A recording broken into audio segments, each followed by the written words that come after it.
Welcome to Shukla study point. आप सभी का स्वागत है आपके अपने YouTube channel Shukla study point में। मैं शिवम शुक्ला आप सभी दोस्तों का हार्दिक स्वागत करता हूं। दोस्तों मैं आप लोगों के समक्ष प्रस्तुत हूं।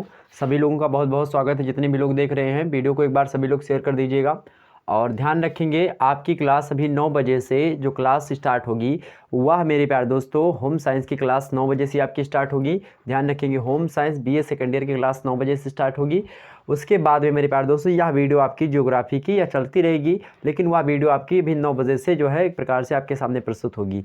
ठीक वही मेरे प्यारे दोस्तों हिंदी की क्लास आपकी हो ही चुकी है, उसको देख लीजिएगा आप सभी लोग।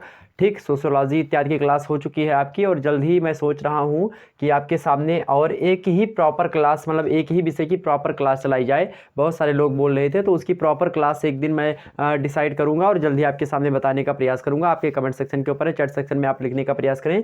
और जितने लोग मतलब कि जो विषय वस्तु लिए हुए हैं मतलब कि जैसे कि आपको हिंदी चाहिए या फिर सोशियोलॉजी चाहिए या फिर ज्योग्राफी चाहिए या फिर जो चाहिए जो आपको ना समझ में आता हो उसकी बताइए। और मतलब कि जितनी संख्या में अधिक मात्रा में या फिर मैं एक प्रकार से आपके सामने एक क्वेश्चन रखूंगा जो क्वेश्चंस वाला सीरीज होता है कम्युनिटी में उससे पूछ लूंगा और कमेंट सेक्शन में भी आप लिखने का प्रयास करें, चैट सेक्शन में बताने का, ताकि मैं यहाँ पता लगा सकूं कि आखिरकार कौन से मेरे जो छात्र छात्राएं हैं अधिक मात्रा में हैं और उसी के लिए मैं लगातार जो है वीडियो आपके सामने प्रस्तुत कर दूं लगातार वाले के लिए। ठीक बाकी तो मॉडल पेपर्स वगैरह आप सभी सब्जेक्ट के आपके सामने प्रस्तुत ही हैं। बाकी मेरे प्यारे दोस्तों पेपर समाप्त हो जाने के बाद में नए सिरे से एक प्रकार से अगर आप बीए सेकेंड ईयर में हैं तो थर्ड ईयर की प्रारंभ जो पढ़ाई होगी आपकी जल्दी कर देंगे।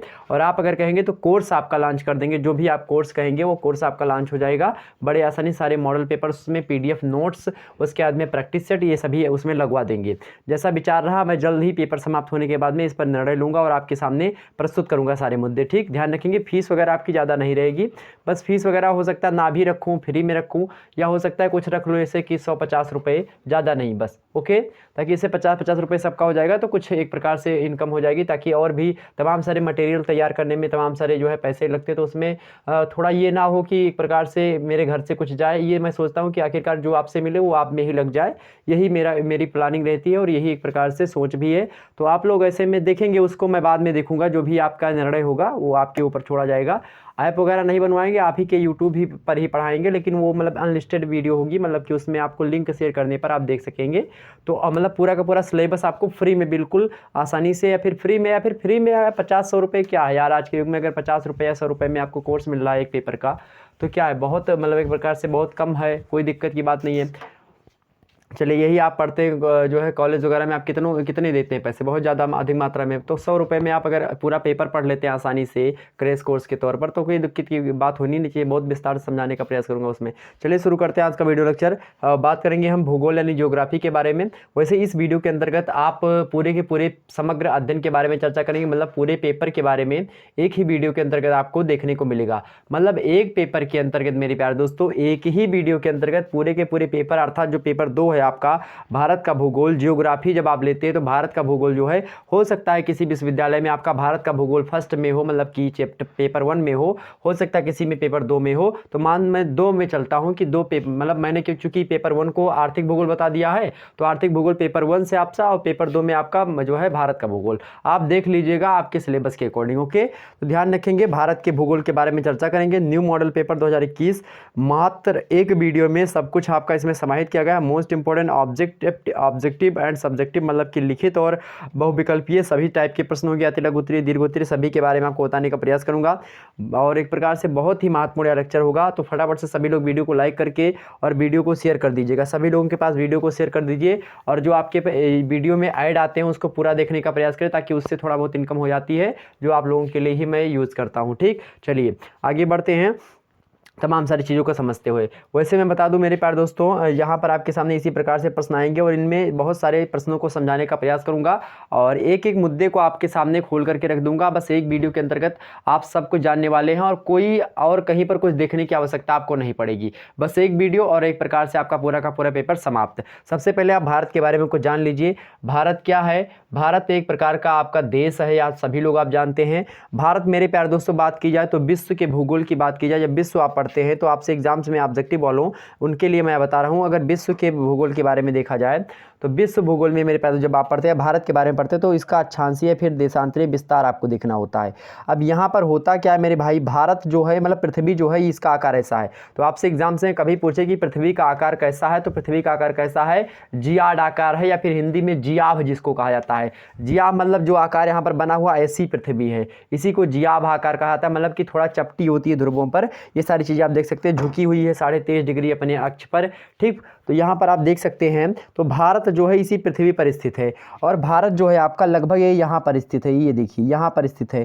ठीक, तो ये भारत का एक प्रकार से नक्शा ये यहाँ पर देख लीजिए, मान लेते भारत स्थित है। ठीक, और यहीं पर आपका एशिया महाद्वीप ये पूरा हो गया एशिया महाद्वीप, इधर जापान वगैरह आपके हो गए, इसी में चाइना और रसिया वगैरह हो गए, यही बगल में आपका यूरोप पड़ता है, और काकेशस जो है आल्पस, इन सभी पर्वत के बीच में पड़ते हैं। और इसी प्रकार से लाल सागर सुएज नहर ये यहाँ पर पड़ते हुए यहाँ पर काटती है, और यहीं से आपका अफ्रीका महाद्वीप हो जाता है। इधर आपकी खाड़ी देश जो है ईरान, इराक, अरब, यमन, ओमान, कतर, बहरान, कुवैत, ये सारे के सारे देश समाहित हैं। वहीं मेरे प्यारे दोस्तों बीच में ये अटलांटिक महासागर पड़ता है, इसके नीचे हिंद महासागर पड़ता है। इधर मेरे प्यारे दोस्तों चाइना के नीचे दक्षिण चीन सागर पड़ता है। वहीं मेरे प्यारे दोस्तों ऊपर आपका जो है अंटार्कटिका, और नीचे भी अंटार्कटिका पड़ता है आपका। ठीक, यहीं पर आपका ऑस्ट्रेलिया महाद्वीप पड़ता है, ध्यान रखेंगे ऑस्ट्रेलिया महाद्वीप यहाँ पर पड़ता है आपका। ठीक, ध्यान रखेंगे। वहीं उत्तरी अमेरिका यहाँ पर आपका पड़ता है, और दक्षिणी अमेरिका यहाँ पर पड़ता है। अब मेरे प्यारे दोस्तों जब भी आपको देश ऐसे थे, लेकिन अब इसमें होता क्या है, जब भी आप किसी देश के बारे में प्रॉपर अध्ययन करते हैं तो हमको क्या करना होता है, हमको मेरे भाई एक चित्र दूसरे के माध्यम से समझने का प्रयास करें। हमको यही करना होता है मेरे भाई कि जब भी हमको क्या करना होता है, जब भी हमको करना होता है, मैं एक प्रकार से पृथ्वी के बारे में मानते हैं, गोल पृथ्वी मान लेते हैं हम गोल पृथ्वी मान लेते हैं। ठीक, ध्यान रखेंगे, हमने मान लेते हैं गोल पृथ्वी मान लिया। क्या मान लिया हमने गोल पृथ्वी को मान लिया। 1 मिनट समझने का प्रयास करें सभी लोग, फिर से मैं आपको विस्तार से समझाने का प्रयास करता हूँ। मान लेते हैं भाई ये पृथ्वी है। ठीक, क्या मान लेते हैं यह आपकी क्या है भाई, पृथ्वी है। अब पृथ्वी में समझने का आप लोग प्रयास करेंगे बड़े विस्तार से कि यहाँ पर अब अक्षांश और देशांतर 2 रेखाएं होती हैं। पृथ्वी पर काल्पनिक रूप से यानी ग्लोब पर हम खींचते हैं पृथ्वी रूपी एक जो है ग्लोब बनाते हैं हम, और उस पर हम रेखाएं खींचते हैं। कुछ रेखाएं लंबवत होती हैं और कुछ रेखाएं आपकी अक्षांश में होती हैं। जैसे कि मान लेते हैं एक रेखा हम यहाँ से 20 से खींच देते हैं, इसको हम 0 डिग्री अक्षांश कहते हैं। लेकिन जब यही जो है यहाँ से हम खींच देते हैं तो इसको हम 0 डिग्री देशांतर कहते हैं। तो ये ऊपर वाला जो आपका है 0 डिग्री देशांतर हो जाता है, और नीचे वाला आपका क्या हो जाता है, मतलब इधर वाला जो है आपका ये अक्षांश हो जाती है। मतलब ऐसी रेखाएं जो लंबवत होती है पृथ्वी पर उनको हम क्या कहते हैं, देशांतर। और जो आपका मेरे प्यारे दोस्तों जो है ये ऐसी रेखाएं होती हैं अक्षांश वाली, मतलब कि लेटी हुई रेखाएं होती हैं।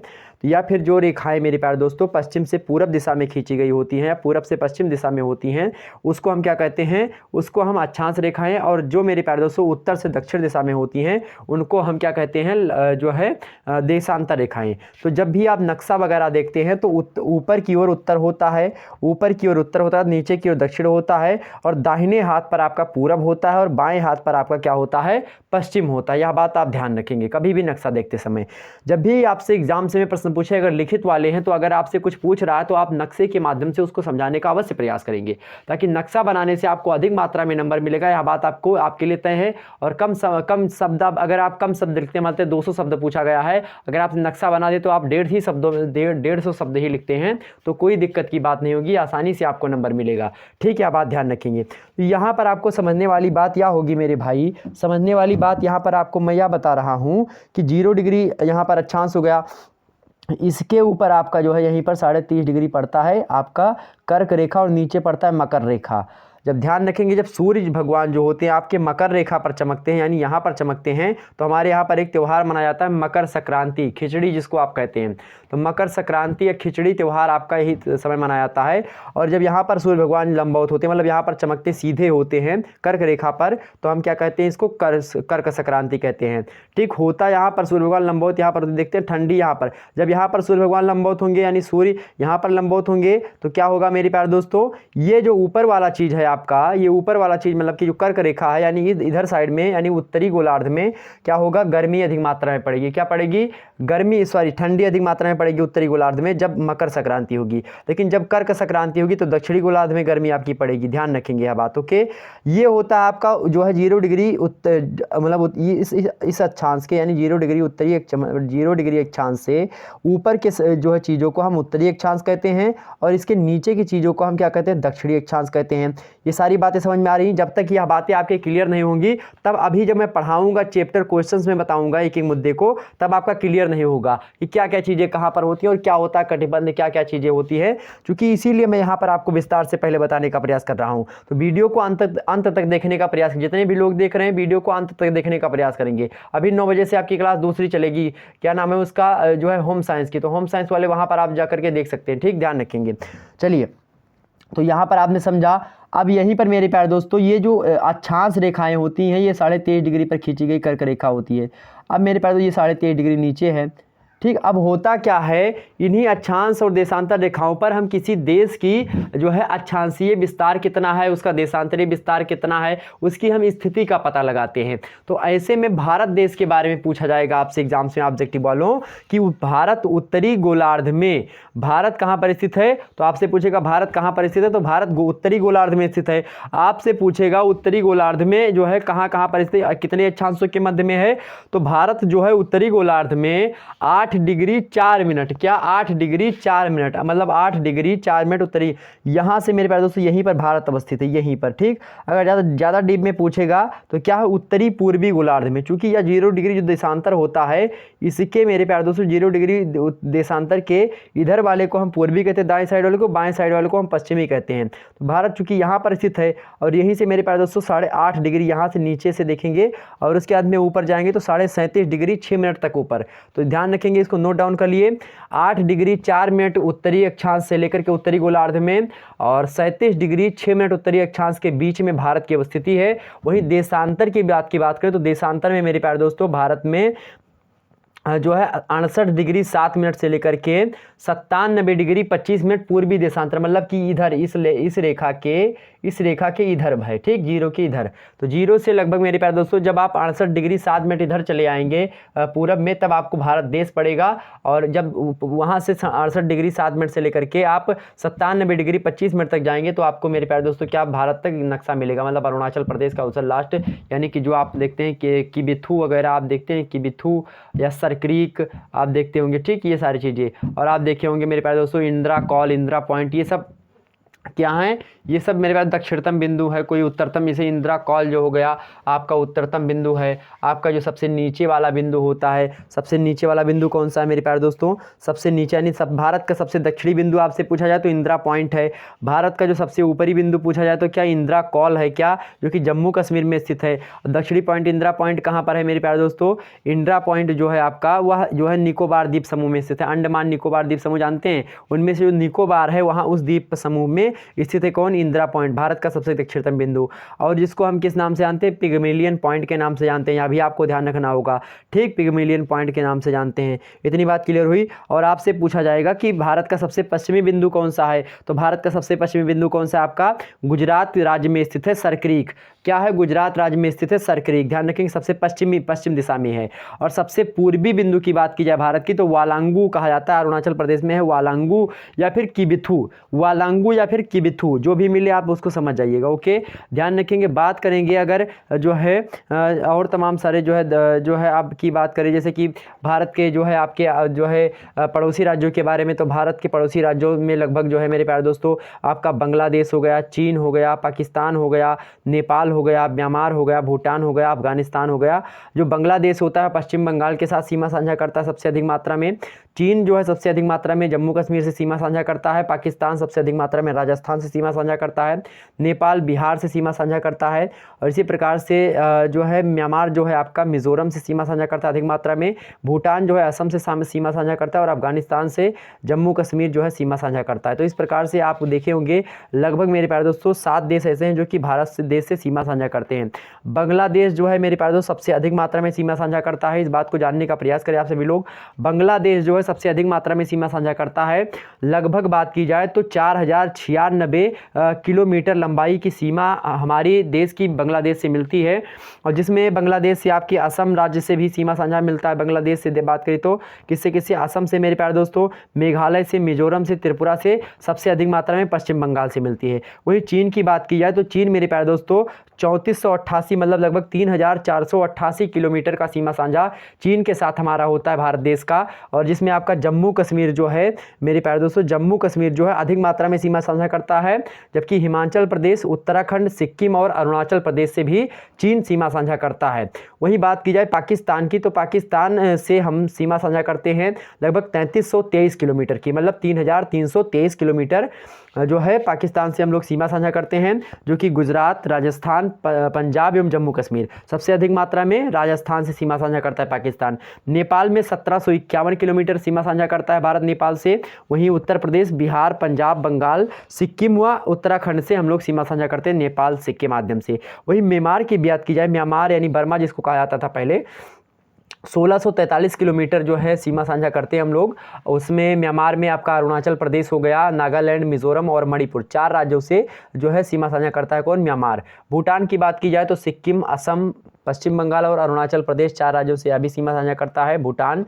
699 मात्र इसकी जो है लंबाई किलोमीटर में हम इसके देश से सीमा साझा करते हैं।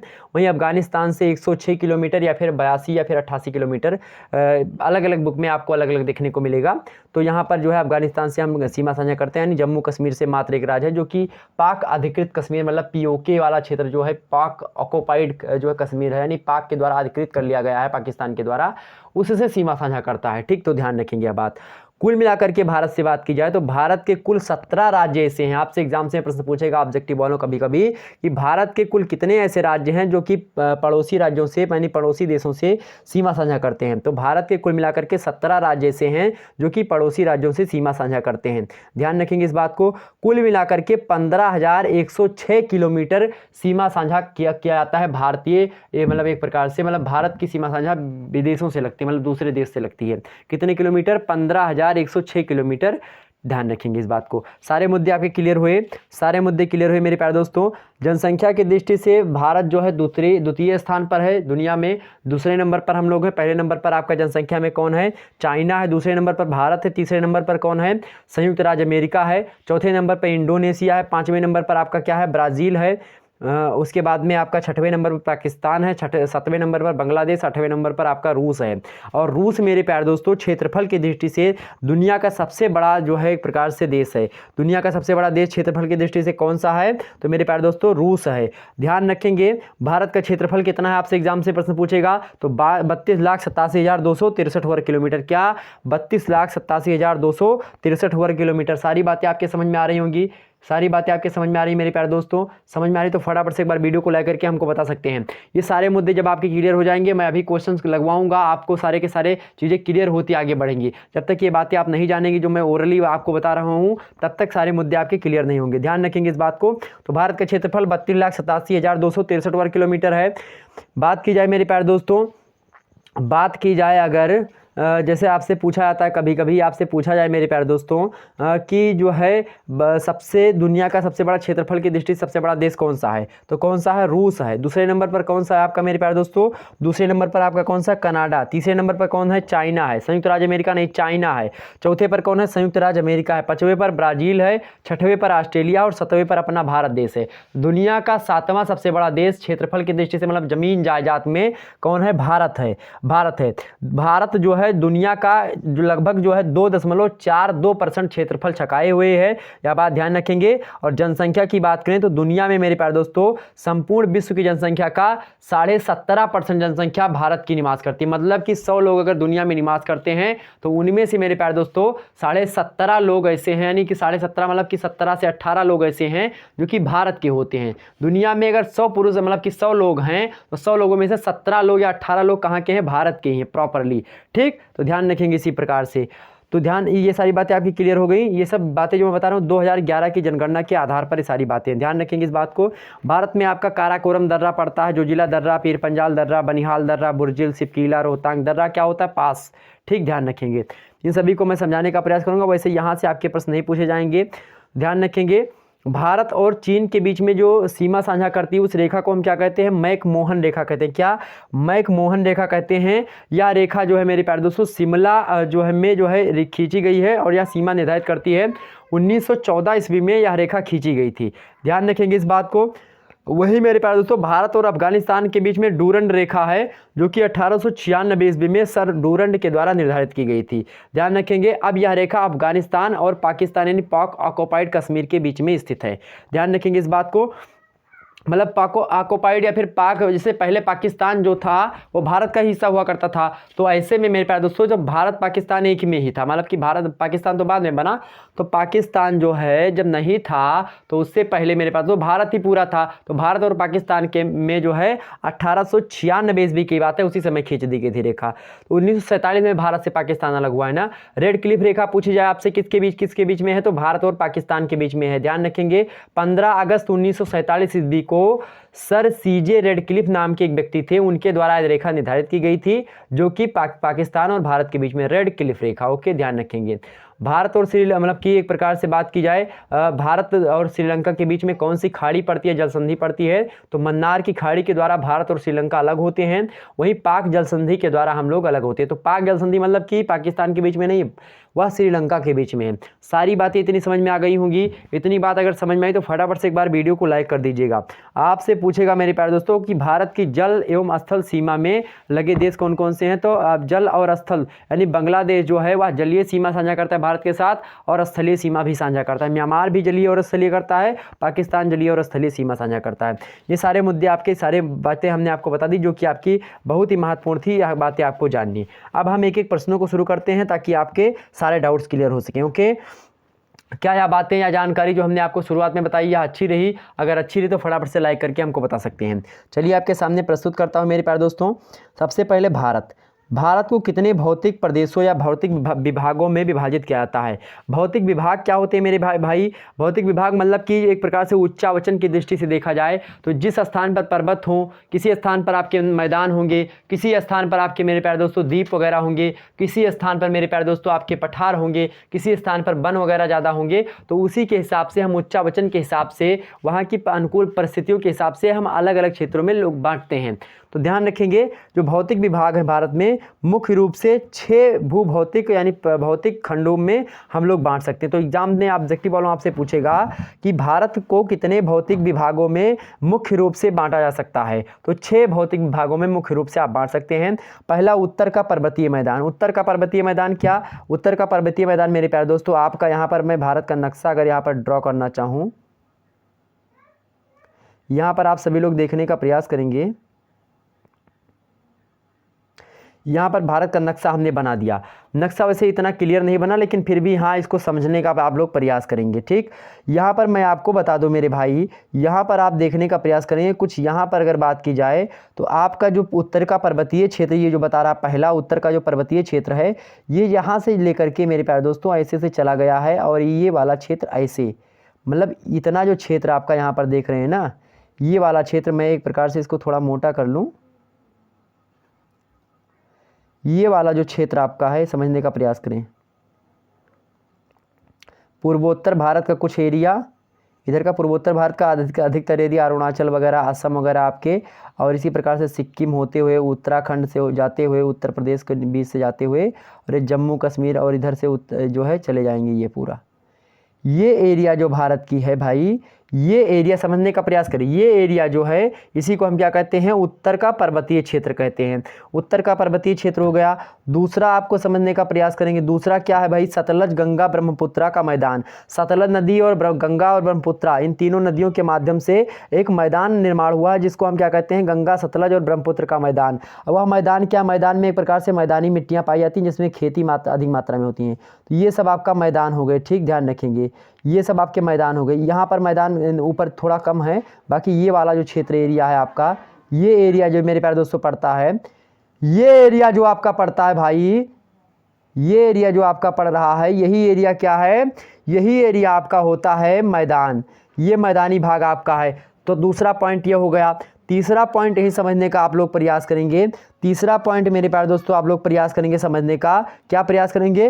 प्रायद्वीपीय पठार। प्रायद्वीपीय पठार मतलब क्या होता है, इसको भी समझने का प्रयास करें। पठार वह एरिया होती है जैसे कि मेज के आकार की होती है। मेज मतलब या नहीं कि सपाट पर्वत जैसे होती है, मतलब 1000 मीटर ऊंचा हो और एक प्रकार से 1000 मीटर ऊंचा मतलब उससे ज़्यादा ऊंचा ना हो और एक प्रकार सपाट हो, ऊपर लोग रह रहे हों, पेड़ पौधे हों, उसी को हम पठार कहते हैं। आप मध्यवर्ती क्षेत्रों में जाएंगे पठार पाएंगे। लेकिन यहाँ पर आपसे क्या पूछ रहा है? प्रायद्वीपीय पठार। प्रायद्वीप मतलब क्या होता है भाई? प्रायद्वीप मतलब होता है कि जैसे कि जब कोई एरिया, जैसे ये एरिया मान लेते हैं, ये भारत था तो इसके इस तरफ भी जल है, इस तरफ भी जल है और नीचे भी जल है। जब किसी लैंड के तीनों तरफ या किसी भूमि के या किसी भौतिक विभाग के तीनों तरफ जल होता है तो उस एरिया को हम प्रायद्वीप कहते हैं। लेकिन मेरे प्यारे दोस्तों जब किसी छोटे भौतिक एरिया के तीनों तरफ क्या होता है मेरे प्यारे दोस्तों? तीनों तरफ क्या होता है? तीनों तरफ मेरे प्यारे दोस्तों सॉरी चारों तरफ क्या होता है? जल भरा होता है छोटे लैंड के, तो उसको हम द्वीप कहते हैं। लेकिन जब किसी बड़ी एरिया के तहत यानी किसी बड़ी एरिया, कोई बड़ी एरिया है मेरे भाई और उस बड़ी एरिया के जो है चारों तरफ क्या हुआ है? पानी भरा हो, तो उसको हम क्या कहते हैं? महाद्वीप कहते हैं। ध्यान रखेंगे। लेकिन अगर मान लेते हैं कोई छोटी एरिया, बहुत ज़्यादा छोटी एरिया है और उस छोटी एरिया के 3 तरफ पानी भरा तो उसको हम क्या कहेंगे? अंतर्द्वीप कहेंगे। तो ध्यान रखेंगे, सारे मुद्दे क्लियर हो रहे हैं ना बातें? तो यहाँ पर पूरे प्रायद्वीप भारत जो है आपका, प्रायद्वीप मतलब होता है, प्रायद्वीप का एरिया होती है, प्रायद्वीप वह एरिया होती है मेरे भाई जो कि 3 तरफ से जल से घिरी हुई होती है। तो भारत का जो दक्षिणी एरिया है या 3 तरफ से क्या हुआ है? जल से घिरा हुआ है। 3 तरफ जो है किससे घिरा हुआ है? जल से घिरा हुआ, इसीलिए हम इसको प्रायद्वीपीय कहते हैं। तो प्रायद्वीप में आपका जो है क्या पड़ता है? प्रायद्वीप में आपका क्या पड़ता है? इसको समझने का प्रयास करें। यहाँ पर पठार है आपका, तो वही बता रहा है आपका कि प्रायद्वीपीय पठार, दक्कन का पठार आप यहीं देखेंगे। आप यहीं पर जो है तमाम सारे पठार को देखेंगे तो ये आपका जो पठारी एरिया होता है, ये जो एरिया है आपका, ये किनारे किनारे का, ठीक, ये होता है। मतलब 1 मिनट,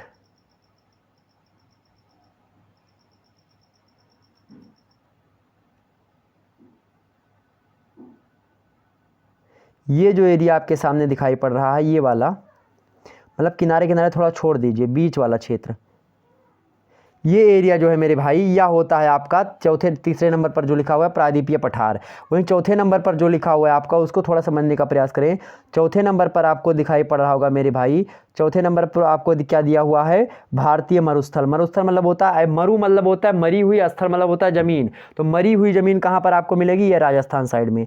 यहाँ पर आप देखेंगे ये मरुस्थल वगैरह आपका हो जाता है राजस्थान, गुजरात, मतलब गुजरात से थोड़ा ऊपर राजस्थान के साइड में, ठीक। तो ये एरिया आपका मरुस्थल हो गई। वही मेरे प्यारे दोस्तों और आप देखेंगे जा करके तटीय मैदान। तटीय मैदान क्या होते हैं भारत के? आप देखेंगे जब भी तटीय मैदान, तो यहाँ पर आपको तटीय मैदान मिलते हैं। ये देखें, ये जो एरिया होती है किनारे वाली, यहाँ पर आपके पर्वतीय क्षेत्र भी है और तटीय मैदान, मतलब यहाँ पर मैदान भी है, थोड़ा पठारी वगैरह भी है, मतलब मैदान की श्रेणी में आते हैं ये एरिया, ठीक। तो ये एरिया हो गई। वहीं आपसे पूछ रहा है द्वीप। द्वीप वगैरह कहाँ पर है भाई? तो द्वीप वगैरह आपके जल में मिलेंगे। आपको कहाँ पर मिलेंगे?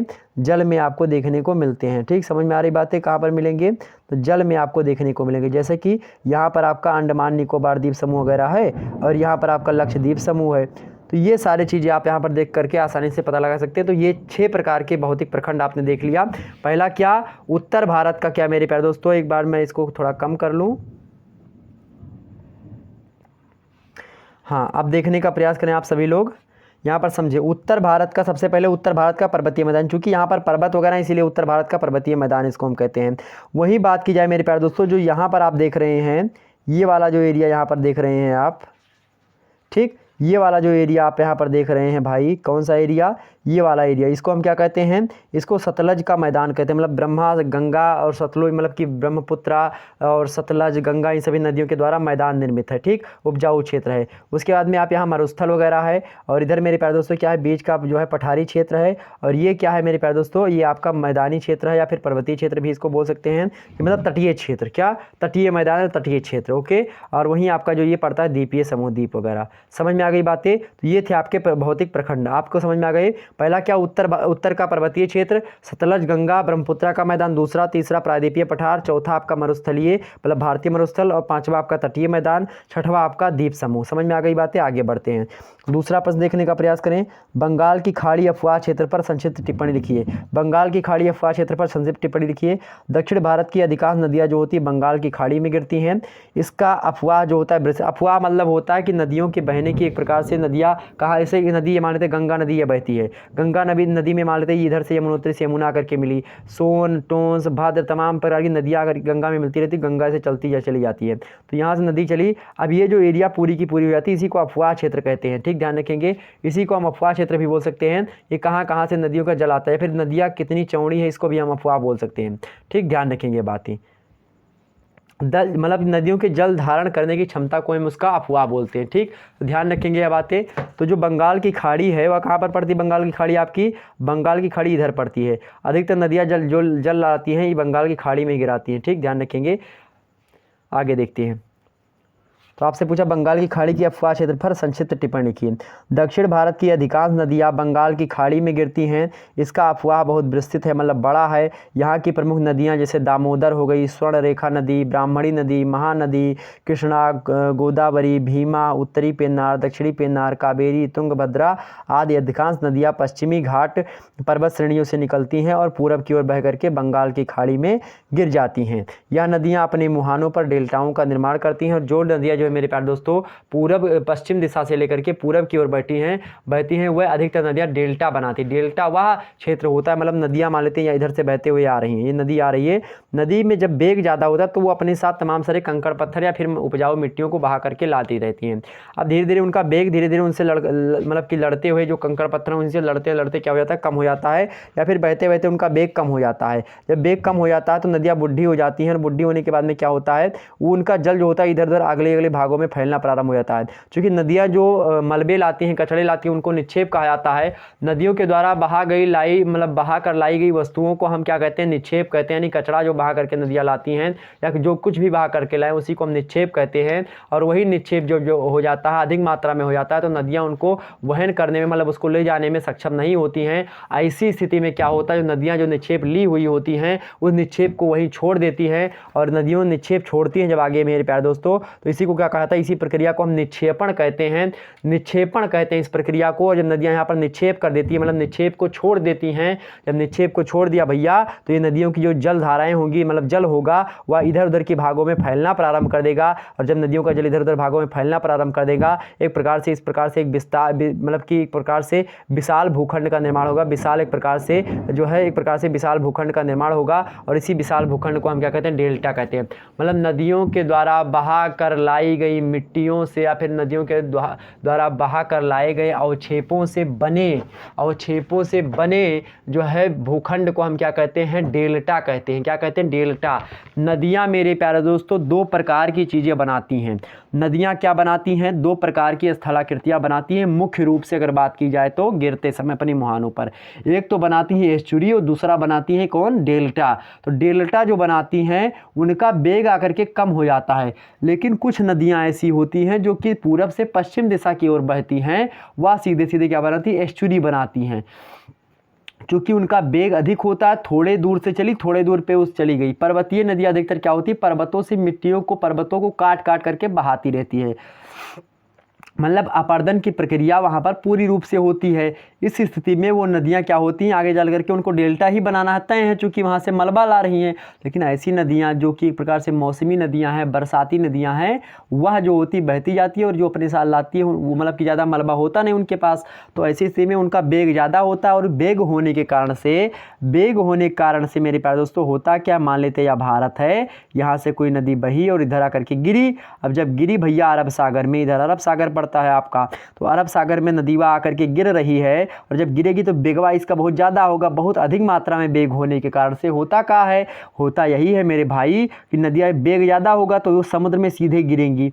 अब समुद्र में जब सीधे वो गिरती है तो होता क्या है, समुद्र में थोड़ा गड्ढा बन जाता है। क्या हो जाता है, समुद्र में गड्ढा थोड़ा अधिक हो जाता है। जैसे समुद्र मान लेते हैं उसका तट समुद्र का वो जो किनारे वाला क्षेत्र होता है थोड़ा मतलब कम गहरा होता है, तो थोड़ा कम गहरा होता है तो उसी पर नदियाँ को बेग करके खूब तेज से घलारा जैसे सोते रहे। घर में जब पानी बरसता है इस समय तो आप लोग देखते होंगे घलारा छत पे लगा नहीं होता है कि लगा दो पानी निकलने का, तो वो जब पानी जो है तमाम प्रकार से निकलता है तो देखते हैं जब वहाँ से गिरता है ऊपर से तो गड्ढा बना देता है। क्या बना देता है? पानी गड्ढा बना देता है। तो जब पानी गड्ढा बना देता है तो उसी को आप एस्चुरी कह सकती हो। तो जब नदियों के द्वारा बनाए गए गड्ढे को जो कि वो एक प्रकार से समुद्र में बनाती, तो ऐसे गड्ढे को हम क्या कहते हैं? एस्चुरी कहते हैं। और एक प्रकार से जब नदियाँ क्या करती हैं, गड्ढा को ये उसको पाट देती है, अपने निक्षेपों को, अपने अवक्षेपों कूड़ा कबाड़ ला करके इकट्ठा गांच देती हैं, तो उसको हम क्या कहते हैं? डेल्टा कहते हैं। देहाती भाषा में समझ में आ गई बातें? चलो फटाफट से लाइक करो और वीडियो को शेयर कर दो सभी लोग। चलिए, तो यही होता है, पश्चिमी घाट से निकलने वाली नदियाँ मार्ग में जलप्रपातों का निर्माण करती हैं। जलप्रपात का होते हैं भैया?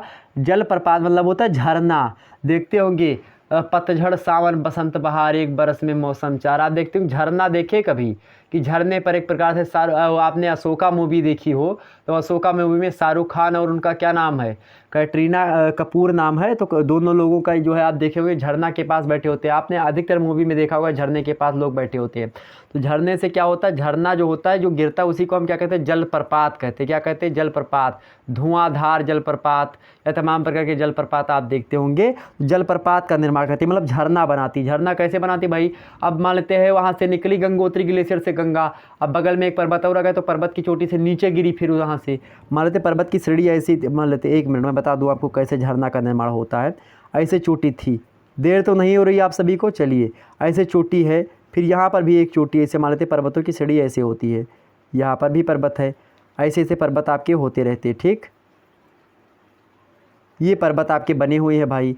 अब जब पर्वत श्रेणियाँ इस प्रकार से हैं, अब मान लेते किसी पर आपका ग्लेशियर, मान लेते गंगोत्री ग्लेशियर यहाँ पर था, अब यहाँ से होगा क्या मेरे भाई? यहाँ से मान लेते हैं नदियों का जल जो है बह रहा है आपके सामने। नदियाँ यहाँ पर ग्लेशियर जो है पिघला, गर्मी बढ़ी, ग्लेशियर पिघला, तापमान बढ़ा, वार्षिक वैश्विक तापन हुआ, यहाँ पर ग्लेशियर पिघलना प्रारंभ हुआ। गर्मियों के महीने में ग्लेशियर पिघलना मतलब ग्लेशियर ये होता है बर्फ़ों के बड़े बड़े पहाड़ को हम क्या कहते हैं? ग्लेशियर कहते हैं। जब ग्लेशियर पिघला यहाँ से तो ग्लेशियर क्या होगा? पिघल करके बहना प्रारंभ हुआ पानी के रूप में। अब बहते बहते क्या होता आता है? अब मेरे प्यारे दोस्तों मान लेते इस चोटी से, ऊपर वाली चोटी से नीचे वाली चोटी पर गिरा तो ये क्या हुआ? झरना बना। फिर ये इस चोटी पर आया, दूसरे वाली पर, दूसरी वाली से फिर गिरा तीसरी वाली पर, तो एक प्रकार से झरना ऐसे ऐसे एक चोटी से दूसरी चोटी पर गिरने की प्रक्रिया झरना कहलाती है। नीचे करके यह भाबर के मैदान में पहुँचती है, वहाँ पर प्राय नदियाँ विलुप्त प्राय हो जाती है, मतलब लुप्त हो जाती हैं। तो आपसे पूछेगा नदियाँ कहाँ पर विलुप्त प्राय हो जाती हैं, कहाँ पर नहीं दिखती? तो भाबर के मैदान में नदियाँ नहीं दिखती हैं। भाबर के मैदान में कुछ नदियाँ होती हैं कि बड़ा बड़ा पत्थरें तोड़ लाती हैं, तो वही बड़ा बड़ा पत्थर जो है तोड़ते तो लुढ़कते लुढ़कते आता रहता है, तो उसी से क्या बन जाता है? एक प्रकार से पत्थरों का एक प्रकार से मैदान बन गया, तो उसी को हम भाबर का मैदान कहते हैं। कंकड़ पत्थर से बने मैदान को हम भाबर का मैदान है, भाबर क्षेत्र कहते हैं। तो उसके बीच में क्या होता है? पत्थरों के अंदर अंदर नदियाँ बहती रहती हैं। आप देखते होंगे कभी हरिद्वार गए हों तो वहाँ पर आपने देखा होगा कि पत्थरों के बीच से नदियाँ बगल से बहती रहती है, मतलब नदी नहीं दिखाई पड़ेगा, नदी है लेकिन नीचे से पानी बह रहा, पत्थर पड़े हैं बड़े बड़े से, तो वह नदियों के द्वारा बहा करके लाए गए पत्थर होते हैं। ठीक, ये सारी चीज़ें हैं, समझ में आ गई होंगी बातें। आगे बढ़ते हैं। तो जलप्रपात ऐसे बनता है। आगे थोड़ा समझिए भाई, आगे है कोपेन। कोपेन एक प्रकार से विद्वान है और कोपेन ने जलवायु का विभाजन किया था। तो ये पूछा जा रहा है कि कोपेन के जलवायु विभाजन के आधारों को स्पष्ट कीजिए। आखिरकार किन किन आधारों पर कोपेन ने जलवायु को स्पष्ट किया था? तो कोपेन ने जलवायु वर्गीकरण का आधार तापमान और वर्षण के मासिक मानों को रखा था, मतलब कि एक प्रकार से मासिक मान थे कि कितना तापमान होता है, कितना वर्षा होती है, इसी के मासिक मानों को, मतलब कि महीने में कितना वर्षा कितना क्या होता है, इसी हिसाब से उन्होंने अपने जलवायु का निर्धारण किया था। उन्होंने जलवायु के 5 प्रकार बताए थे। तो आपसे ऑब्जेक्टिव वाला प्रश्न पूछेगा कि कोपेन ने जलवायु के कितने प्रकार बताए? तो कोपेन ने जलवायु के 5 प्रकार बताए थे। इन्हें अंग्रेजी में 5 बड़े अक्षरों से हम प्रदर्शित करते हैं और 5 बड़े अक्षरों से उन्होंने प्रदर्शित कर दिया जो 5 प्रकार की जलवायु कोपेन महोदय ने बताई थी। अब वो कौन कौन सी चीज़ें थी और कौन कौन से अक्षर हैं उनको देख लेते हैं। पहला जो है इनका भाई, पहला आपके सामने यहाँ पर प्रदर्शित हो रहा होगा, 1 मिनट। पहला आपके सामने है ए अक्षर, कैपिटल ए, दूसरा कैपिटल बी और एक प्रकार से और भी देख सकते हैं आप कैपिटल सी और डी और ए, मतलब कि ई, ये कैपिटल से इस प्रकार से बांटा उन्होंने। पहला देखिए इसको क्या कहता है, एक को मतलब उष्ण कटिबंधीय जलवायु। उष्ण कटिबंध क्या होता है? जहाँ पर गर्मी ज़्यादा हो उसी को हम उष्ण कटिबंधीय, मतलब उष्ण मतलब होता है गर्मी, तो गर्म वाला क्षेत्र कहाँ पर पड़ता है? उष्ण कटिबंध आपका बीच में पड़ता है कि 0 डिग्री से लेकर के उत्तरी अक्षांश 30 डिग्री, उससे नीचे 30 डिग्री, इसको हम जो है उष्ण कटिबंध कहते हैं। ठीक, तो जहाँ सारा साल मतलब हमेशा पूरा वर्ष जो होता है औसत मासिक तापक्रम 18 डिग्री सेल्सियस से अधिक रहता है उसको हम उष्णकटिबंधीय जलवायु कहते हैं। दूसरा जलवायु का प्रकार कोपेन महोदय कहते हैं कि शुष्क जलवायु, जहां तापमान की तुलना में वर्षण बहुत कम होती है, मतलब वर्षा कम होती है तापमान की तुलना में, जो इसलिए शुष्क होता है शुष्कता कम होने पर अशुष्क मतलब अर्धशुष्क मरुस्थल यानी यस, जिसको अर्धशुष्क मरुस्थल को हम क्या कहते हैं, यस कहा जाता है अंग्रेजी भाषा में। और शुष्कता अधिक होने पर जो है डब्लू होता है, मतलब मरुस्थल डब्लू बनता है और मरुस्थल एस बनता है। इन्होंने क्या बताया, शुष्क मतलब क्या होता है, शुष्क माने ऐसा है जहाँ पर जो है मिट्टी में नमी कम हो, नमी ज़्यादा होगी तो आर्द्र चीज़ होगा वह। आर्द्र भूगोल में समझो, आर्द्र को मतलब होता है कि अगर कहा जाए कि यह चीज़ें आर्द्र है, आर्द्रता ज़्यादा है, तो आर्द्रता मतलब क्या होता है, नमी ज़्यादा है। अगर कहा जाए यह शुष्क है तो शुष्क माने नमी कम है उसमें। ठीक, आगे बढ़ते। तीसरा है आपका गर्म कोष्ण जलवायु। क्या गर्म या फिर कोष्ण जलवायु, जहाँ सबसे ठंडे महीने का औसत तापक्रम 18 डिग्री सेल्सियस और 3 डिग्री सेल्सियस के बीच में रहता है, उसको गर्म या फिर कोष्ण जलवायु कहते हैं। आगे वहीं आप देखेंगे जो चौथा है इनका हिम जलवायु बताया। यहाँ सबसे गर्म महीने का औसत तापक्रम कितना होता है, 10 डिग्री सेल्सियस से अधिक होता है, और सबसे ठंडे महीने का जो तापक्रम होता है 3 डिग्री सेल्सियस से कम होता है। तो ऑब्जेक्टिव वालों आप प्रश्न बता लीजिएगा कि हिम जलवायु में कितने डिग्री सेल्सियस तापक्रम होता है या फिर कितने डिग्री से नीचे होता है, सारी चीज़ें आप यहाँ पर से पढ़ करके आसानी से कर सकते हैं। ठीक, ये देखेंगे बर्फीली जलवायु। कोपेन महोदय के अनुसार, कोपेन महोदय ने जलवायु को 5 आधारों पर बांटा था, वो 5 आधार यही हैं आपके। बर्फीली जलवायु, यहाँ पर सबसे गर्म महीने का जो तापक्रम होता है, आपका तापमान होता है 10 डिग्री सेल्सियस से क्या होता है, कम रहता है। समझ में आ गई बातें। चौथा नंबर देखो भाई, चौथा नंबर प्रश्न आपके सामने कि भारत की मिट्टी के प्रकारों का उल्लेख कीजिए। तो भारतीय कृषि अनुसंधान परिषद यानी Indian council of agriculture research यानी ICAR ने 1986 ईस्वी में भारत की मिट्टियों को 8 प्रमुख और 27 गौण प्रकार की मिट्टियों में विभाजित किया था। 8 प्रकार की मिट्टी आपके सामने प्रदर्शित हैं। तो 8 प्रकार से मुख्य रूप से किसने बांटा है मिट्टियों को, तो भारतीय कृषि अनुसंधान परिषद ने। कब बांटा, 1986 ईस्वी में, ध्यान रखेंगे। और 27 गौण प्रकार की मिट्टियों में बांटा है। ऑब्जेक्टिव में पूछेगा कितने गौण प्रकार की मिट्टी में बांटा गया है ICAR के द्वारा मिट्टी को, 27 प्रकार की मिट्टी भारत में है गौण रूप से, मतलब कम, मतलब उनकी एक प्रकार से प्रमुखता नहीं है, थोड़ी थोड़ी मात्रा में पाई जाती है, लेकिन प्रमुख रूप से 8 प्रकार की किसने बांटा, ICAR ने बांटा है। देखिए 8 प्रकार की कौन सी मिट्टी है। पहली है जलोढ़ मिट्टी। जलोढ़ मिट्टी, क्या जलहोड़ मिट्टी यानी जल के द्वारा बनाई गई जलोढ़ मिट्टी, उत्तर प्रदेश वगैरह साइड में। लाल एवं पीली मिट्टी दूसरी है। तीसरी कौन सी, काली मिट्टी, जो कि काली मिट्टी कैसे बनती है मेरे प्यारे दोस्तों, मिट्टियों को किसी दिन पढ़ाऊंगा, वैसे डिटेल में आपसे नहीं पूछेगा, लेकिन यहाँ पर आपको यह चीज़ें पता होनी चाहिए।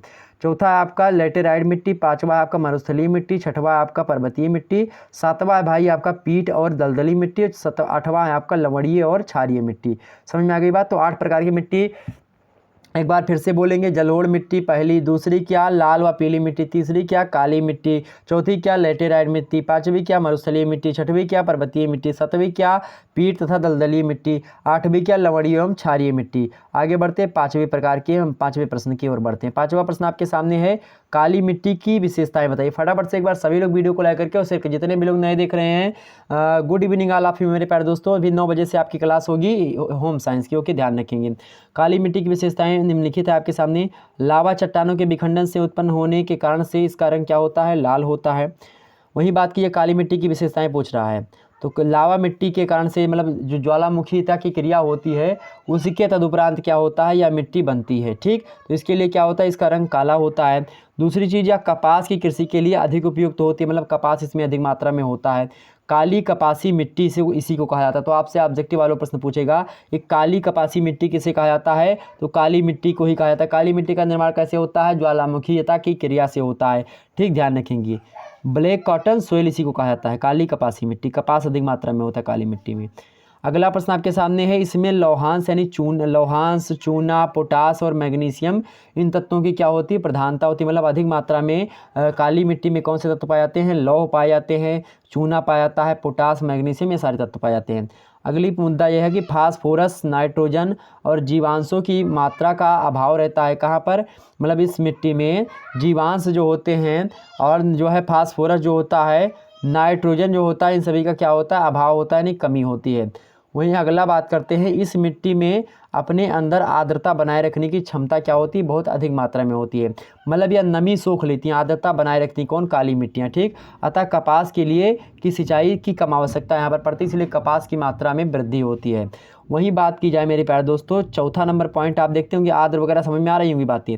चौथा नंबर प्रश्न देखिए, मतलब अगली पॉइंट देखिए इसका, वर्षा ऋतु में काली मिट्टी चिपचिपी हो जाती है। काली मिट्टी क्या हो जाती है? चिपचिपी हो जाती है। आपसे पूछेगा वर्षा ऋतु में काली मिट्टी चिपचिपी हो जाती है कि नहीं हो जाती? तो हो जाती है। और शुष्क ऋतु में दरार युक्त हो जाती है। तो कौन सी ऐसी मिट्टी है कि जो है वर्षा में चिपचिपी हो जाती है और शुष्क ऋतु में दरार युक्त हो जाती है? तो काली मिट्टी। शुष्क ऋतु में, शुष्क माने होता है गर्म, शुष्क माने क्या होता है? गर्म। आर्द्र माने कि मतलब कि उसमें जो है एक प्रकार से जल की मात्रा हो। शुष्क मतलब सूखा, ठीक, ध्यान रखेंगे। शुष्क ऋतु में इस मिट्टी में जुताई गुड़ाई करना कठिन हो जाता है, लेकिन यही आप देखेंगे तो थोड़ा शुष्क के बाद में जब कोई कुछ वर्षा हो जाती है तो आसानी हो जाती है। अगला है कि कपास, मूंगफली, तंबाकू, गन्ना, नींबू जाति के फल, जैसे कि मतलब कि आपके नारंगी इत्यादि हो गए, नींबू जाति के जितने भी फल होते हैं, ये सभी की खेती काली मिट्टी में सही तरीके से हो जाती है, मतलब ठीक ठाक मानी जाती है, उत्तम मानी जाती है। दाल, वही बात की जाए, ज्वार हो गया, बाजरा हो गया, इन सभी की खेती भी इस मात्रा में आपसे अधिक मात्रा में होती है, मतलब कि यहाँ पर अच्छी मात्रा में आप उगा सकते हैं, ठीक। काली मिट्टी की विशेषता है। आगे बढ़ते छठवां नंबर।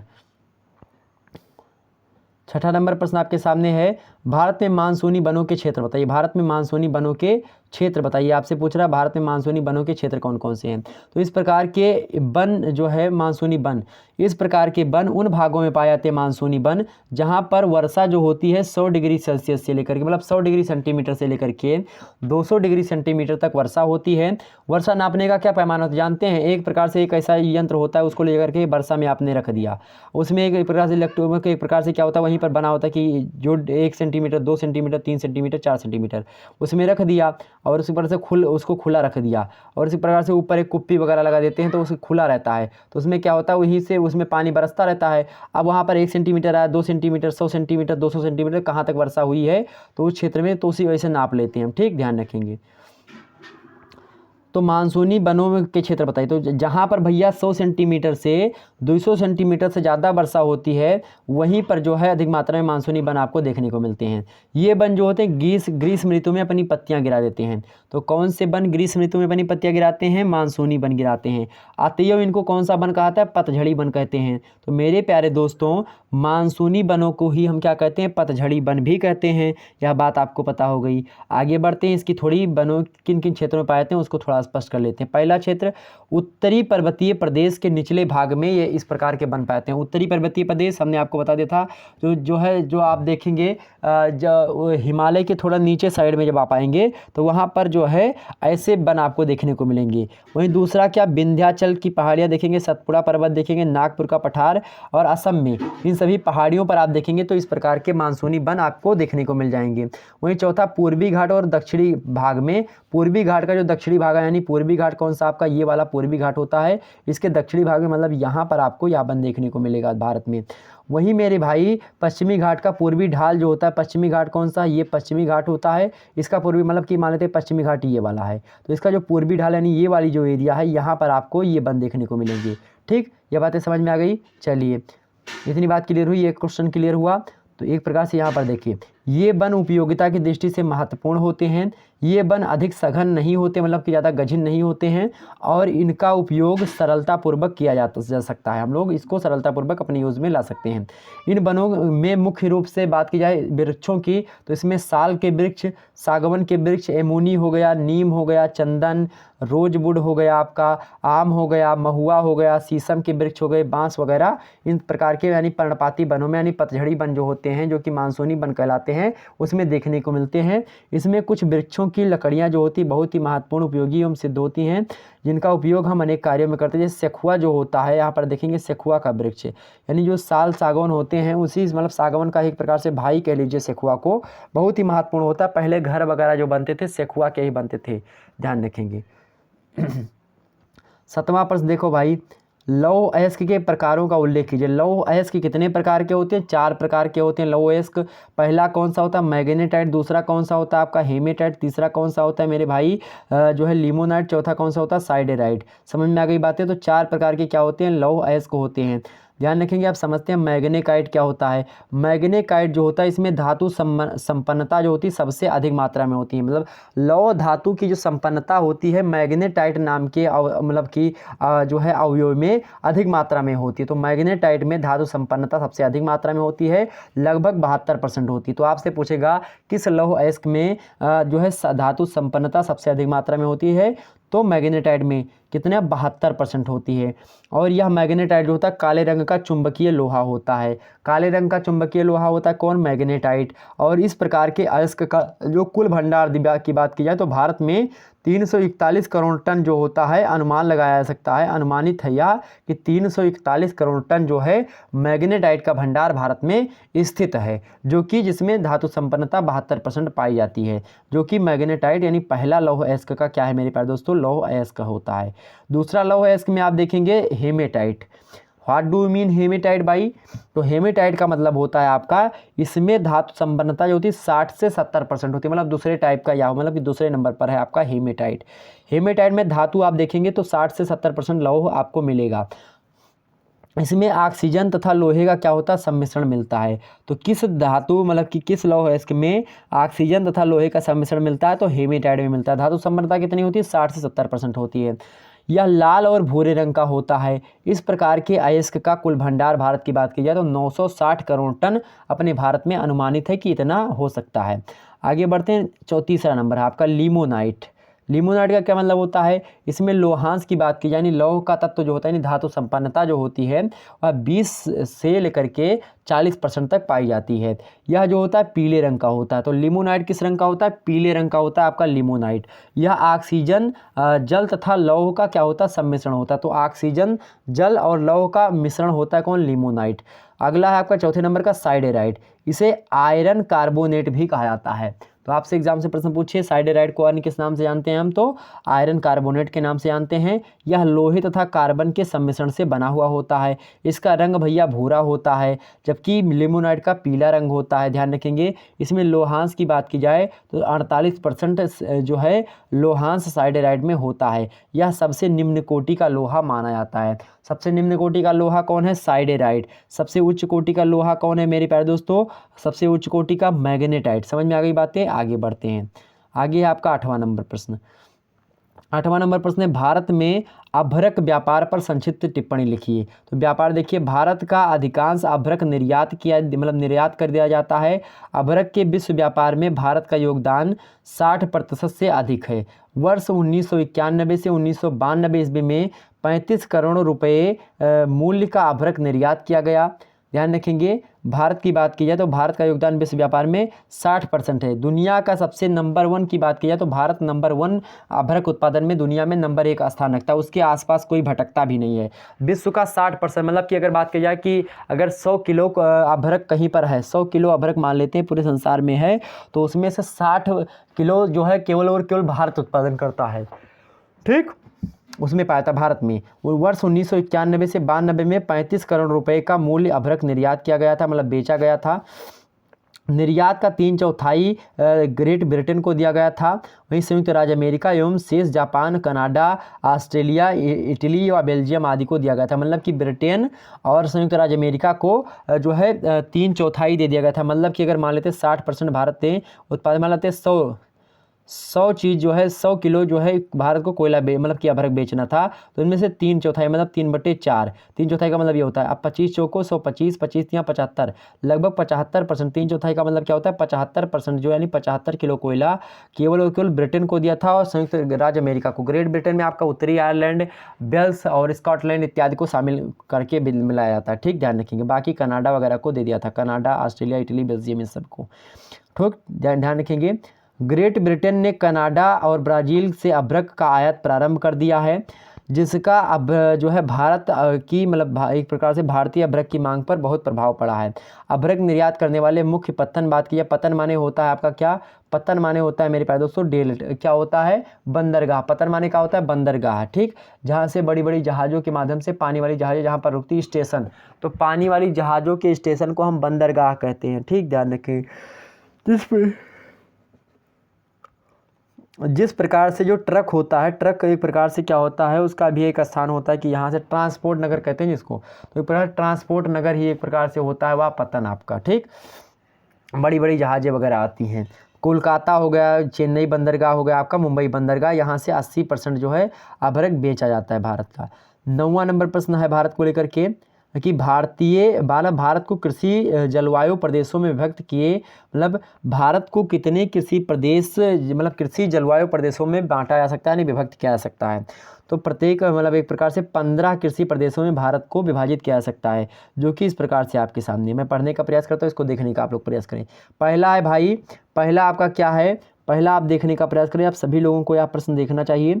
उत्तरी पश्चिमी पर्वतीय प्रदेश, क्या उत्तरी पश्चिमी पर्वतीय प्रदेश, दूसरा उत्तरी पूर्वी प्रदेश, तीसरा सतलज यमुना का मैदान हो गया, चौथा है क्या उत्तरी गंगा का मैदान, पांचवा है आपका मध्य गंगा का मैदान, छठवां है आपका निम्न गंगा का मैदान, सातवां है दक्षिण पूर्वी पठार, आठवां है आपका अरावली मालवा उच्च भूमि का क्षेत्र, नौवां है महाराष्ट्र का पठार, 10वां है दक्षिण आंतरिक प्रदेश, 11वां है आपका पूर्वी तटीय मैदान, 12वां है आपका पश्चिमी तटीय मैदान, 13वां है गुजरात का प्रदेश, और 19वां है आपका पश्चिमी राजस्थान, और 15वां आपका अंडमान और निकोबार द्वीप समूह। यह कृषि प्रदेश है जो कि जलवायु प्रदेशों के हिसाब से बांटे गए कृषि जलवायु प्रदेश हैं, जो कि 15 कृषि जलवायु प्रदेश हैं, उन्हीं में बांटा गया है। तो आपसे एग्जाम से प्रश्न पूछे कि भारत को कितने कृषि जलवायु प्रदेशों में बांटा गया है, तो 15 कृषि जलवायु प्रदेशों में हम लोग बांटते हैं भारत को। समझ में आ रही बात है तो फटाफट से एक बार लाइक कर दीजिए। ओके, आगे बढ़ते हैं, सॉरी।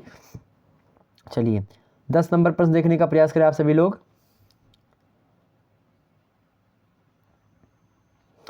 चावल उपज के लिए आवश्यक भौगोलिक दशाओं का उल्लेख कीजिए। चावल अगर आपको पैदा करना है भारत में तो क्या क्या, या फिर कहीं पर तो क्या क्या उपयोग दशाएं होनी चाहिए। तो चावल जो होता है उष्ण कटिबंधीय फसल होता है। तो आपसे एग्जाम से ऑब्जेक्टिव वालों पूछे कि चावल जो होता है कैसा जो है फसल है, तो उष्ण कटिबंधीय फसल, मतलब गर्मी वाला फसल है। ठीक, ध्यान रखेंगे। इस समय चावल एक प्रकार से धान बोया जाता होगा, आप देखते होंगे। तो इसकी उपज के लिए निम्न भौगोलिक दशाएं होनी चाहिए। पहला, तापमान कैसा होना चाहिए। चावल की कृषि के लिए ऊंचा तापमान आवश्यक होता है। वर्ष का औसत तापमान 21 डिग्री सेल्सियस रहना चाहिए।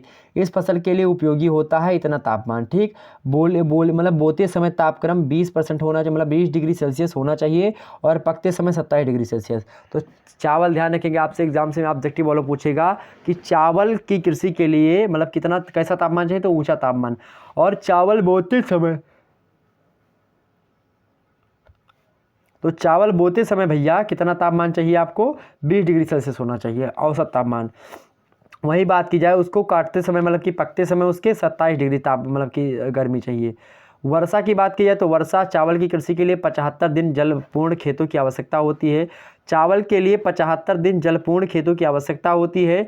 150 से 200 सेंटीमीटर औसत वार्षिक वर्षा वाले क्षेत्र इसकी कृषि के लिए उपयुक्त माने जाते हैं।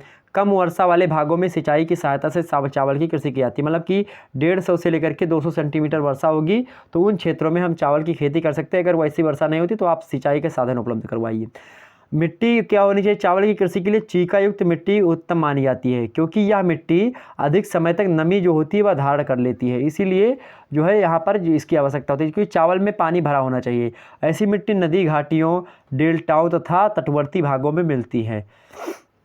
इसकी कृषि के लिए चावल के लिए समतल भूमि आवश्यक होती है, ताकि वर्षा अथवा सिंचाई के द्वारा जब जल दिया जाए तो पर्याप्त समय में मतलब सभी खेतों तक पहुंच जाए, मतलब कि सभी धान की जड़ों तक पहुंच जाए, ताकि खेत में मतलब कि एक प्रकार से बराबर मात्रा में पानी भरा रहे। ठीक, पहाड़ी ढालों पर सीढ़ियाँ बना करके चावल की कृषि की जाती है, मतलब पहाड़ी क्षेत्र होता है कभी कभी तो वहाँ पर आपका सीढ़ी नुमा कृषि की जाती है, वहाँ पर मेड़बंदी करके। ठीक, ध्यान रखेंगे। आगे देखते हैं 11 नंबर प्रश्न। 11 नंबर प्रश्न मेरे प्यारे दोस्तों ध्यान रखेंगे, 9:30 बजे से क्लास कर दीजिए आप, जो है 9:30 बजे से आपकी लाइव क्लास कर दीजिए, जो है होम साइंस की 9:30 बजे से क्लास होगी। चूँकि यह क्लास अभी थोड़ा लंबी चलेगी तो 9:30 बजे से आपकी कौन सी क्लास होगी, होम साइंस की। 9:30 बजे से मेरे प्यारे दोस्तों होम साइंस की क्लास चलेगी। क्या 9:30 बजे से आपकी होम साइंस की क्लास स्टार्ट हो जाएगी, किससे, 9:30 बजे से। ठीक, ध्यान रखेंगे। तो चलिए तापमान देखें, कपास की कृषि के लिए 20 से लेकर के 30 डिग्री सेंटीग्रेड तापमान की आवश्यकता होती है।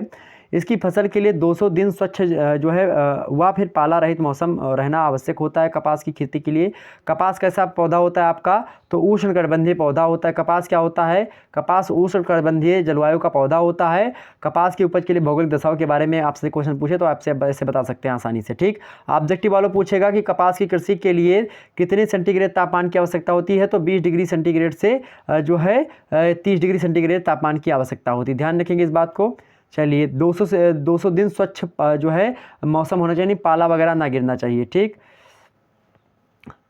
वर्षा, कपास के लिए साधारण नमी की आवश्यकता होती भाई। इसके लिए 50 से लेकर के 100 सेंटीमीटर वर्षा आवश्यक होती है। वर्षा जो है थोड़े थोड़े समय के बाद अगर बौछारों के रूप में होती रहे तो यह ज़्यादा महत्वपूर्ण हो जाएगी।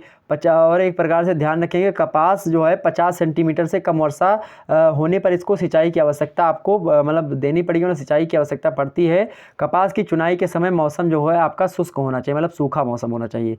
मिट्टी की बात करें, किस मिट्टी में कपास होता है, तो लावा की मिट्टी, काली मिट्टी जो होती है कपास के लिए बढ़िया होती है, और भारी दोमट कपास के लिए उत्तम मिट्टी मानी जाती है। मिट्टी में चूने का अंश अधिक होना चाहिए, इसलिए दक्षिण भारत की काली मिट्टी कपास के लिए उपयुक्त मिट्टी होती है, इसलिए दक्षिण भारत में कपास अधिक मात्रा में उगाया जाता है। ठीक, ध्यान रखेंगे। तो काली मिट्टी जो होती है जहाँ पर जो एक प्रकार से आप देखेंगे लावा की जो बनी मिट्टी होती है, जैसे कि ज्वालामुखी है, ज्वालामुखी के बाद में ज्वालामुखी का जो लावा है वह सूख जाए, और जब ज्वालामुखी का लावा सूख जाए मेरे भाई, और उसके बाद में उससे मिट्टी का निर्माण होता है, तो उसी मिट्टी में होता है आपको अच्छी तरीके से। ठीक, समझ में आ गई बातें, आगे बढ़ते हैं। 12वां नंबर प्रश्न देखने का प्रयास करें आप सभी लोग। 12वां नंबर आपके सामने प्रश्न है, भारत में सूती वस्त्र के मतलब भारत में क्या दिया हुआ है आपका कि भारत में सूती वस्त्र उत्पादन एवं व्यापार पर टिप्पणी लिखिए। तो भारतीय मिलों में लट्ठा, छींट, साड़ियाँ, पोपलीन, क्रेप, ट्वीट, धोतियाँ, चादरें, मलमल, वायल, डोरिया, कमीज, पैंट, कोट, इन सभी के उपयुक्त कपड़े मिलते हैं। ड्रिल खाकी, सेंट्रल गवर्डीन, कार्ड्यूराय तथा सूती कपड़ा बनाया जाता है। अब अधिकांश मिलें कपास के साथ साथ विविध कृत्रिम रेशे मिला करके धागा या टेरिकेट यानी टेरी बूल, टेरी सिल्क आदि का कपड़ा भी बनाने लगी हैं। इसका प्रचलन भी सभी भागों में तेज़ी के साथ देखने को मिल रहा है, यानी बढ़ रहा है। भारत जो है सूती कपड़ा व जो है सिले सिलाई कपड़ों का निर्यात करता है, यानी बेचता है। ध्यान रखेंगे, वर्ष 1998 से 99 का डाटा देखा जाए तो उसमें सूती धागे व कपड़े का निर्यात जो है 11,069 करोड़ रुपए का किया गया था, तथा बने बनाए कपड़ों का जो बेचा गया था, निर्यात किया गया था 13,698 करोड़ रुपए का जो है व्यापार किया गया था, जो है 1998 में 1991 ईस्वी के आसपास में, जो है किसका, सूती वस्त्रों का, सूती कपड़ा का। ठीक, ध्यान रखेंगे। आगे बढ़ते हैं। 13 नंबर प्रश्न। 13 नंबर प्रश्न आपके सामने है, हाँ भाई बातचीत बिल्कुल मत करें, अभी 9 बजे से आपकी होम साइंस की 9:30 बजे से होम साइंस की क्लास स्टार्ट होगी, 9:30 बजे से। ओके, 13 नंबर प्रश्न देखें, भारत के प्रमुख बड़े औद्योगिक प्रदेशों का उल्लेख कीजिए। नियोजित विकास नीति के बावजूद स्थानीयकरण की विशेष सुविधा के कारण उद्योगों का विकास विशेष प्रदेश में हुआ। भारत के बड़े औद्योगिक प्रदेश निम्नलिखित हैं। पहला क्या भैया, मुंबई, पुणे, अहमदाबाद औद्योगिक प्रदेश। आपसे पूछ रहा है कि भारत के प्रमुख बड़े औद्योगिक प्रदेश कौन कौन से हैं, तो भैया मुंबई, पुणे, अहमदाबाद औद्योगिक प्रदेश पहला। दूसरा क्या है आपका भाई, कोलकाता, हुगली औद्योगिक प्रदेश, यह भी बहुत ही महत्वपूर्ण है। तीसरा क्या है, बंगलौर, चेन्नई, मदुरई, कोयम्बटूर औद्योगिक प्रदेश। चौथा क्या है, अहमदाबाद, बड़ोदरा औद्योगिक प्रदेश। पाँचवा छोटा नागपुर का औद्योगिक प्रदेश। छठवां विशाखापत्तनम औद्योगिक प्रदेश। सातवां है आपका गुड़गांव, दिल्ली, मेरठ औद्योगिक प्रदेश। आठवां है आपका मेरे पास तिरुवनंतपुरम औद्योगिक प्रदेश। आगे बढ़ते हैं 14 नंबर प्रश्न। 14 नंबर प्रश्न आपके सामने, छोटा नागपुर औद्योगिक प्रदेश पर संक्षिप्त टिप्पणी लिखिए। यह औद्योगिक प्रदेश झारखंड, छत्तीसगढ़, उड़ीसा तथा पश्चिम बंगाल तक विस्तृत यानी फैला हुआ है, जो छोटा नागपुर का औद्योगिक प्रदेश है। इस क्षेत्र के विकास का आधार यहाँ पाई जाने वाली जो खनिज संपदा है उसी से है, मतलब खनिज संपदा अधिक मात्रा में पाई जाती है छोटा नागपुर के पठार में। दामोदर घाटी का कोयला तथा झारखंड एवं उड़ीसा में पाए जाने वाला जो उत्तम जाति का लौह अयस्क होता है वह मुख्य खनिज होता है, जो एक दूसरे के निकट ही पाए जाते हैं। इसलिए इस क्षेत्र को भारत का रूर प्रदेश कहा था, यानी रूर ऑफ इंडिया। रूर जो है क्षेत्र होता है, रूर भी एक प्रदेश है, कहाँ का, जर्मनी का। जर्मनी में जिस प्रकार से जर्मनी के रूर प्रदेश में तो जर्मनी के रूर प्रदेश में जिस प्रकार से खनिज संपदा पाई जाती है, यानी लो हैश का कोयला पाया था, ठीक उसी प्रकार से छोटे नागपुर में के पठार में भी उसी प्रकार से खनिज संपदा पाई जाती है। इसलिए भारत का रूर कहा जाता है किसको? छोटा नागपुर के पठार को। ध्यान रखेंगे। बिटुमिनस कोयला भी यहाँ पर अधिक मात्रा में आप देखेंगे, जो कि जो है जर्मनी में भी अधिक मात्रा में आपको देखने को मिलता है, पुकारा था। तो आपसे एग्जाम से प्रश्न पूछेगा कि भारत का रूर प्रदेश किसे कहा जाता है, यानी भारत का रूर किसे कहा जाता है? तो भैया जो है किसको कहा जाता है? छोटा नागपुर के पठार को। रूर प्रदेश किस देश में स्थित है भाई? तो रूर प्रदेश आपका किस देश में स्थित है? तो कहाँ पर स्थित है भाई मेरे? तो रूर प्रदेश जो आपका है वह जर्मनी में स्थित है। कोयले, लौह अयस्क तथा अन्य खनिजों के आसपास पाए जाने के कारण से ही इस प्रदेश में भारी उद्योगों की लगने की सुविधा हुई है। जमशेदपुर, बर्नपुर, कुल्टी, दुर्गापुर, बोकारो और राउरकेला में लौह एवं इस्पात के 5 बड़े एकीकृत कारखाने इसी प्रदेश में स्थित हैं। इसके अतिरिक्त यहाँ के अन्य भारी उद्योग जैसे इंजीनियरिंग, मशीनीकरण उपकरण, उर्वरक, सीमेंट, कागज़, रेल के इंजन और बिजली के सामान, और उसके बाद में रांची, धनबाद, चाईबासा, सिंदरी, हजारीबाग, जमशेदपुर, बोकारो, राउरकेला, दुर्गापुर, आसनसोल और डालमिया नगर, ये सारे ऐसे प्रदेश हैं जो कि औद्योगिक नगर कहे जाते हैं। ठीक, ध्यान रखेंगे। 15वां नंबर प्रश्न देखने का प्रयास करें आप सभी लोग। भारत के लघु औद्योगिक प्रदेशों का विवरण दीजिए। लघु औद्योगिक प्रदेश आप देखिए, पहला कानपुर लघु औद्योगिक प्रदेश, कानपुर लखनऊ औद्योगिक प्रदेश पहला। दूसरा इंदौर वाला प्रदेश आपका क्या भैया? इंदौर औद्योगिक प्रदेश, क्या? इंदौर औद्योगिक प्रदेश मतलब इंदौर उज्जैन प्रदेश। तीसरा है नागपुर वर्धा औद्योगिक प्रदेश। चौथा है भिलाई जबलपुर बिलासपुर औद्योगिक प्रदेश। पाँचवा है लुधियाना जालंधर औद्योगिक प्रदेश। छठवां है आपका अम्बाला अमृतसर औद्योगिक प्रदेश। सातवां है इलाहाबाद वाराणसी मिर्ज़ापुर औद्योगिक प्रदेश। आठवां है आदिलाबाद निजामाबाद औद्योगिक प्रदेश। नौवां है जयपुर अजमेर औद्योगिक प्रदेश। ये सारे के सारे प्रदेश आप देख सकते हैं। ठीक, 10वां है आपका मेरे पास ब्रह्मा घाटी औद्योगिक प्रदेश। 11वां है कोल्हापुर दक्षिणी कन्नड़ औद्योगिक प्रदेश। 12वां है आपका आदिलाबाद निजामाबाद औद्योगिक प्रदेश। 13वां है आपका जो है भोजपुर मुंगेर औद्योगिक प्रदेश। इस प्रकार से ये सारे के सारे आपके लघु औद्योगिक प्रदेश हैं। ठीक, आगे बढ़ते हैं। 16 नंबर प्रश्न। 16 नंबर प्रश्न दिया होगा कि भारत में पुरुषों की तुलना में स्त्रियों के अनुपात कम होने के क्या क्या कारण हैं, इसको बताइए। भारत में स्त्रियों की संख्या कम है और पुरुषों की अधिक, यानी कि भारत में बात की जाए अनुपात की जो है लिंगानुपात की, तो भारत में स्त्री जो है 945 है। भारत में स्त्रियाँ कितनी है भाई? भारत में स्त्रियाँ आपकी 945 है, तो पुरुष कितने हैं? 1000 है। मतलब प्रति 1000 पुरुषों पर जो है 945 महिलाएं भारत में निवास करती हैं। मतलब कि लगभग 55 महिलाएं कम होती हैं भारत में। ठीक, ध्यान रखेंगे, कम पाई जाती हैं।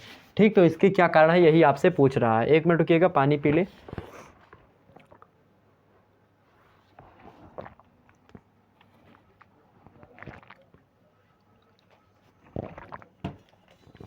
हाँ, तो मैं आपको बता रहा था, क्या बता रहा था मेरे प्यारे दोस्तों, कि क्यों आखिरकार भारत में स्त्रियों की संख्या कम है। चलिए देखते हैं आखिरकार। तो विकसित राष्ट्रों की तुलना में पुरुषों की मतलब विकसित राष्ट्रों में, विकसित ऐसे राज्य यानी डेवलप्ड कंट्री, यानी कि जो अमेरिका हो गए आपके, जापान हो गए, फ्रांस हो गए और तमाम प्रकार के जो देश हैं आपके, इंग्लैंड हो गया, ये सब विकसित राष्ट्र हैं। तो विकसित राष्ट्रों में पुरुषों की तुलना में स्त्रियों का अनुपात अधिक होता है। यानी यह इन सभी पर जहाँ पर विकसित राष्ट्र है वहाँ पर स्त्रियों की संख्या अधिक है और क्या है, पुरुषों की संख्या कम है, अनुपात अधिक है। इसके विपरीत भारत में पुरुषों की तुलना स्त्रियों का अनुपात में, मतलब एक प्रकार से भारत में पुरुषों की संख्या अधिक है और यह निरंतर कम होता जा रहा है। इसके लिए प्रमुख कारण निम्नलिखित हैं। आइए देखते हैं कौन कौन से कारण हैं। पहली बात तो यह है कि स्त्रियों की शादी कम उम्र में होने से, क्या स्त्रियों की शादी जो होती है, हाँ, तो मैं क्या बता रहा था आपको भाई, देखिए सभी लोग वीडियो को लाइक कर दीजिएगा और शेयर कर दीजिए। जो होम साइंस वाले बच्चे कह रहे हैं कि होम साइंस की क्लास सर, तो होम साइंस की क्लास मेरे भाई अभी 9:30 बजे से आपकी स्टार्ट हो जाएगी। 9:30 बजे से होम साइंस की क्लास स्टार्ट होगी, ध्यान रखेंगे। ओके, चलिए। तो स्त्रियों की शादी कम उम्र में होने से क्या होता है, उन्हें बार बार मातृत्व का बोझ उठाना पड़ता है, जिसके कारण से उनकी मृत्यु दर में वृद्धि अधिक हो जाती है। इसलिए जो है स्त्रियों की संख्या कम होती है जनगणना करने पर। दूसरी चीज़ें क्या होती है, दूसरी चीज़ ये होती है गर्भपात को कानूनी स्वीकृति मिलने तथा शिशु के लिंग निर्धारण परीक्षण के कारण भी स्त्री शिशुओं की कानूनी हत्या में वृद्धि हुई है। मतलब कि जैसे लोगों को पता चला कि पता करवा लेते हैं कि हाँ जो है पेट में लड़का है या लड़की है, तो लोग क्या करते जा करके मतलब कि एक प्रकार से अबॉर्शन करवा लेते हैं, मतलब कि उसको मतलब बच्चे को एक प्रकार से मतलब कि उसका क्या कर देते हैं, भ्रूण हत्या कर देते हैं। तो एक प्रकार से इससे भी क्या होता है, लड़की एक प्रकार से लोग नहीं चाहते अधिक मात्रा में, तो इससे भी क्या होता है, कमी आती है। जबकि लड़की को क्या जाता है, कन्या रत्न बोला गया है, कन्या को रत्न कहा जाता है, क्योंकि जो है समुद्र मंथन के उपरांत जो थी माता लक्ष्मी जी निकली थी, तभी से क्या होता है, रत्न कहा जाता है। आगे बढ़ते हैं, आगे थोड़ा समझने का प्रयास करते हैं। आप अभी देखते होंगे पुराने समाजों में जब लड़की होती है तो एक प्रकार से दुखी हो जाते हैं, लेकिन लड़का होता है तो खुशी हो जाते हैं। आगे देखते हैं, बढ़ते हुए दहेज के अभिशाप ने स्त्री शिशु को जन्म लेने के से पूर्व ही उसे मार डालने के लिए माता पिता को प्रेरित किया है। मतलब कि अगर लड़की हुई तो दहेज देना पड़ेगा, लड़का हो तो दहेज मिलेगा। इसमें भी तमाम प्रकार की हत्याएं आप देखने को मिलती हैं स्त्रियों की, मतलब बच्चियों की। ठीक, वहीं देखें, पुरुष प्रधान समाज होने के कारण पुरुष शिशु के प्रति अधिक लगाव होता है, जबकि और पुरुष, चूँकि हिंदू समाज की बात करी जाए तो वहाँ पर पुरुष जो होता है वह आग देने के काम आता है। मतलब जो एक प्रकार से कुल चले और अपने पिता को एक प्रकार से आग दे, तो इसमें एक पुत्र की आवश्यकता होती है। ठीक, तो और एक प्रकार से तो इसलिए पुत्र का अधिक जो है एक प्रकार से सबका होता है, और लड़कियों को सोचते हैं कि दूसरे के घर ही जाना, तो इसलिए यहाँ पर तमाम सारी जो है धारणाएं चलती हैं जो कि रूढ़वादिता है। ठीक, ध्यान रखेंगे। तो कारण भी स्त्री शिशु की मृत्यु दर में अधिक वृद्धि हुई है। इसका कारण यह है कि देश में लड़कियों को बोझ एवं लड़कों को बुढ़ापे का सहारा माना जाता है। परंतु अगर बात की जाए वर्तमान में शिक्षित समाजों या शिक्षित परिवारों में इस सोच के प्रति नज़रिया बदलने लगा है। तो अब बात की जाए तो लड़का और लड़की को लगभग एक समान सभी लोग समझने लगे हैं। कोई अब यहाँ पर जो है लगभग अब वर्तमान में जब सारे लोग पढ़े लिखे हो रहे हैं, तो ऐसे में सभी लोग सबको बराबर की दर्जा दे रहे हैं। वैसे रूढ़वादी समाज, आप पुराने समाज में देखेंगे तो ऐसे मुद्दे आपको देखने को मिलेंगे। तीसरा, प्रसव काल में लड़कियों की मृत्यु अधिक होती है। प्रसव काल मतलब जब गर्भ धारण होता है तो उसके बाद में लड़कियों की मृत्यु में भी उसकी संख्या में भी अधिक वृद्धि होती है। वहीं बात की जाए, भारत में रूढ़वादी लोग लड़कियों की परवरिश करते समय विशेष देखभाल नहीं करते हैं। परिणाम स्वरूप अल्पकाल में ही, यानी कि जो है कम समय में ही उनकी मृत्यु हो जाती है, और एक प्रकार से इसीलिए उसके प्रतिशत में जो है वृद्धि हुई है।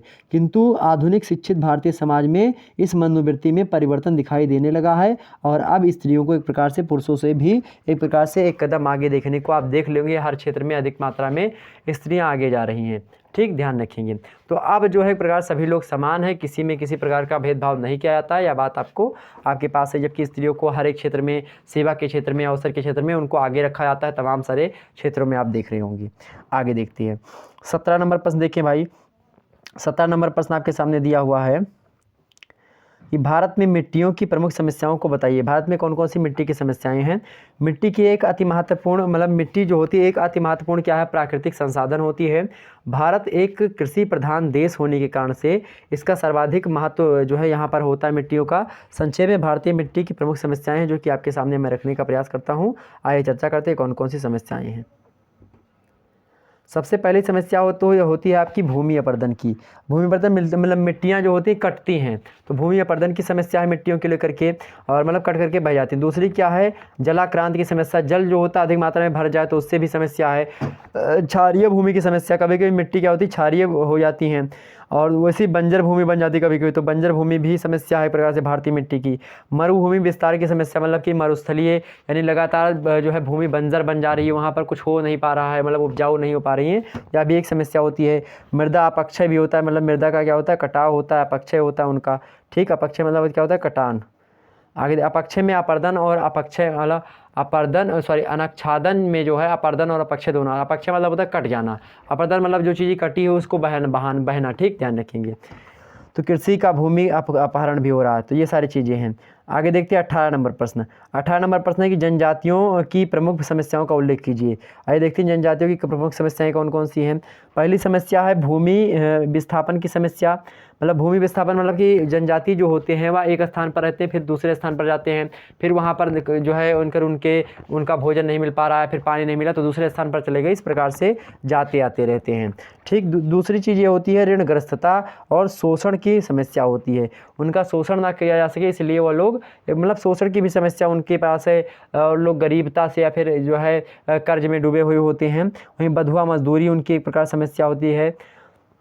और उसके बाद निम्न शैक्षणिक स्तर की समस्या होती है, उनके मतलब शिक्षा के क्षेत्र में वो लोग आगे नहीं होते हैं।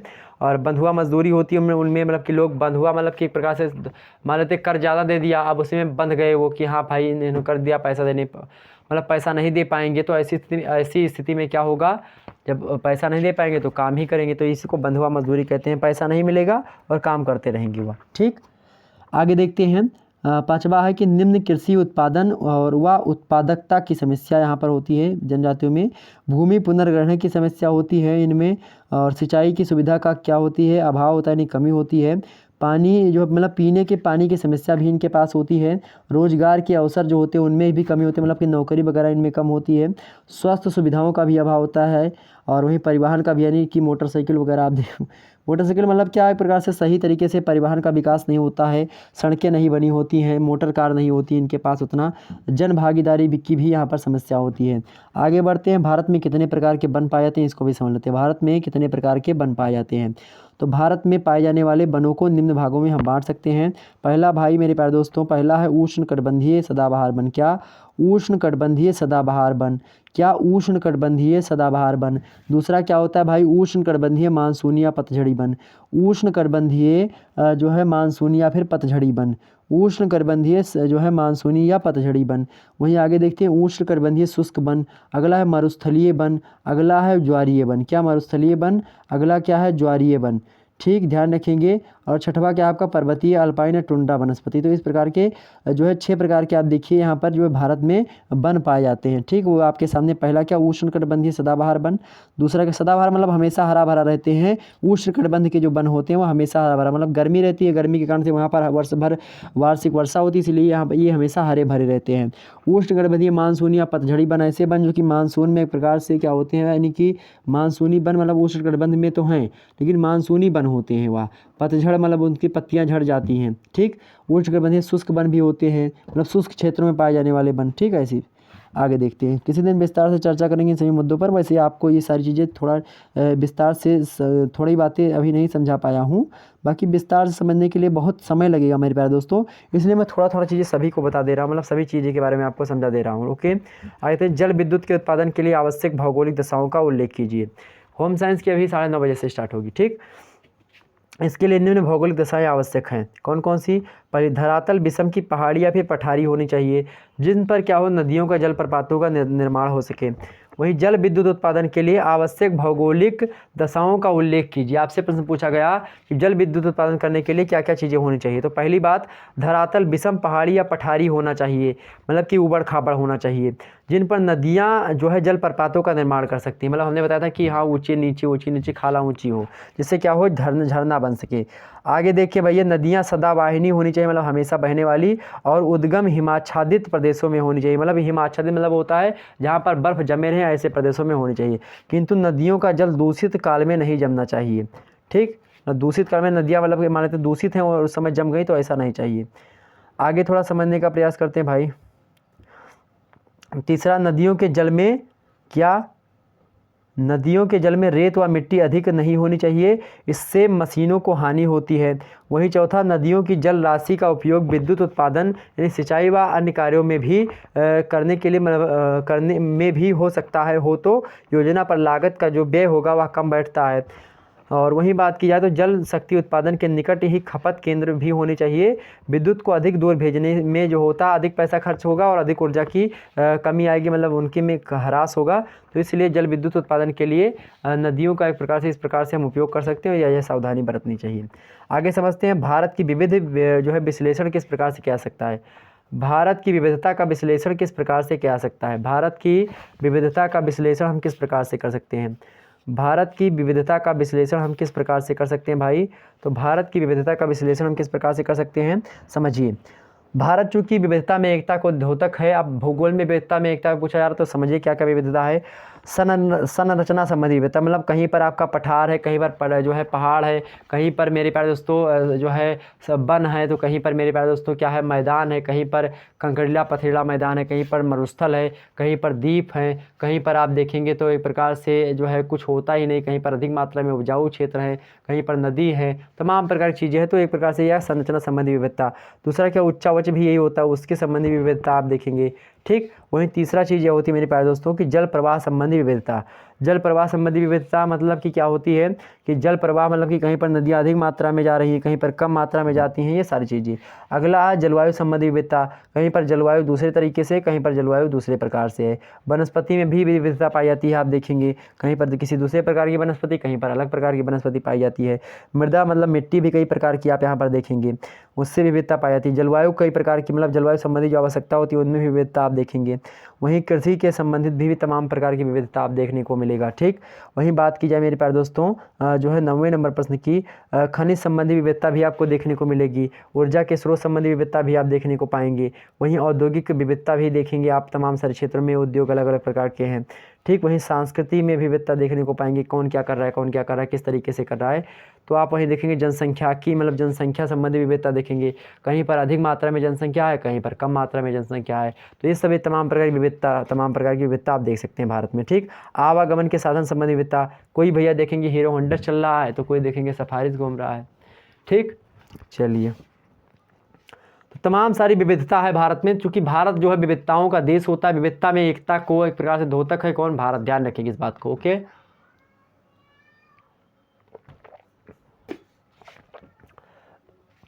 आगे बढ़ते हैं। अगला प्रश्न आपके सामने है, भारतीय जलवायु को प्रभावित करने वाले कारकों का उल्लेख कीजिए। तो भारतीय जलवायु को प्रभावित करने वाले कारकों को दो भागों में हम बांट सकते हैं। पहला तो वह कि जो कि स्थिति और उच्चावच को प्रकार से संबंधित हैं, उससे संबंधी कारक है। दूसरा क्या होता है, वायु एवं दाब एवं पवन संबंधी कारक जो है उसको समझते हैं एक प्रकार से। स्थिति और उच्चावच संबंधी कारक जो होते हैं, जो कि क्या करते हैं मेरे प्यारे दोस्तों, जो कि भारतीय जलवायु को प्रभावित करते हैं। पहला क्या, इसका अक्षांश। दूसरा क्या, हिमालय पर्वत। तीसरा क्या होता है, जल और जो है स्थल का जो वितरण होता है, यह भी प्रभावित करता है, मतलब बंटवारा, मतलब जल कहाँ पर है, कहाँ पर स्थल है, इससे भी जो है जलवायु प्रभावित होती है भारत की। वहीं समुद्र तल की ऊंचाई भी एक प्रकार से प्रभावित करती है किसको, जो है यहाँ पर क्या बता रहे, जलवायु को प्रभावित करती है। वहीं मेरे प्यारे दोस्तों समुद्र तल से दूरी भी प्रभावित करती है जलवायु को। उच्चावच भी यहाँ पर कहाँ पठार पर्वत क्या क्या चीज़ें हैं, कहाँ पर किस तरीके से पहाड़ियाँ हैं, किस दिशा में हैं, यह सब भी प्रभावित करते हैं जलवायु को। वहीं बात की जाए वायु दाब एवं पवन संबंधी कारक जो होते हैं, यह भी प्रभावित करते हैं कि कभी वायु दाब किस प्रकार से, कहाँ पर वायु दाब पेटी कैसी है, पवन कहाँ पर कैसे चलती है, यह भी एक प्रकार से जलवायु को एक प्रकार से प्रभावित करती है। आगे समझते हैं थोड़ा सा मुद्दा। 23 नंबर प्रश्न देखने का प्रयास करें। 23 नंबर प्रश्न आपके सामने है, अणुशक्ति। क्या दिया, अणुशक्ति वाले खनिजों का उल्लेख कीजिए। अणुशक्ति वाले खनिजों का क्या करें, उल्लेख कीजिए। तो अणुशक्ति वाले खनिजों का एक प्रकार से आपके सामने हैं, जैसे कि होगा यूरेनियम, दूसरा होगा जिरकन, ये सब अणुशक्ति वाले हैं, यानी बम बनाने वाले, ठीक। ध्यान रखेंगे, यूरेनियम, जिरकन और एक प्रकार से थोरियम आप देखेंगे, थोरियम और इल्मेनाइट हो गया, बेरिलियम हो गया, आपका ग्रेफाइट हो गया, ये सब कैसे भाई मेरे प्यारे दोस्तों, ये सब अणुशक्ति वाले हैं। कैसे हैं, अणुशक्ति यानी बम बनाने वाले। आगे देखते हैं।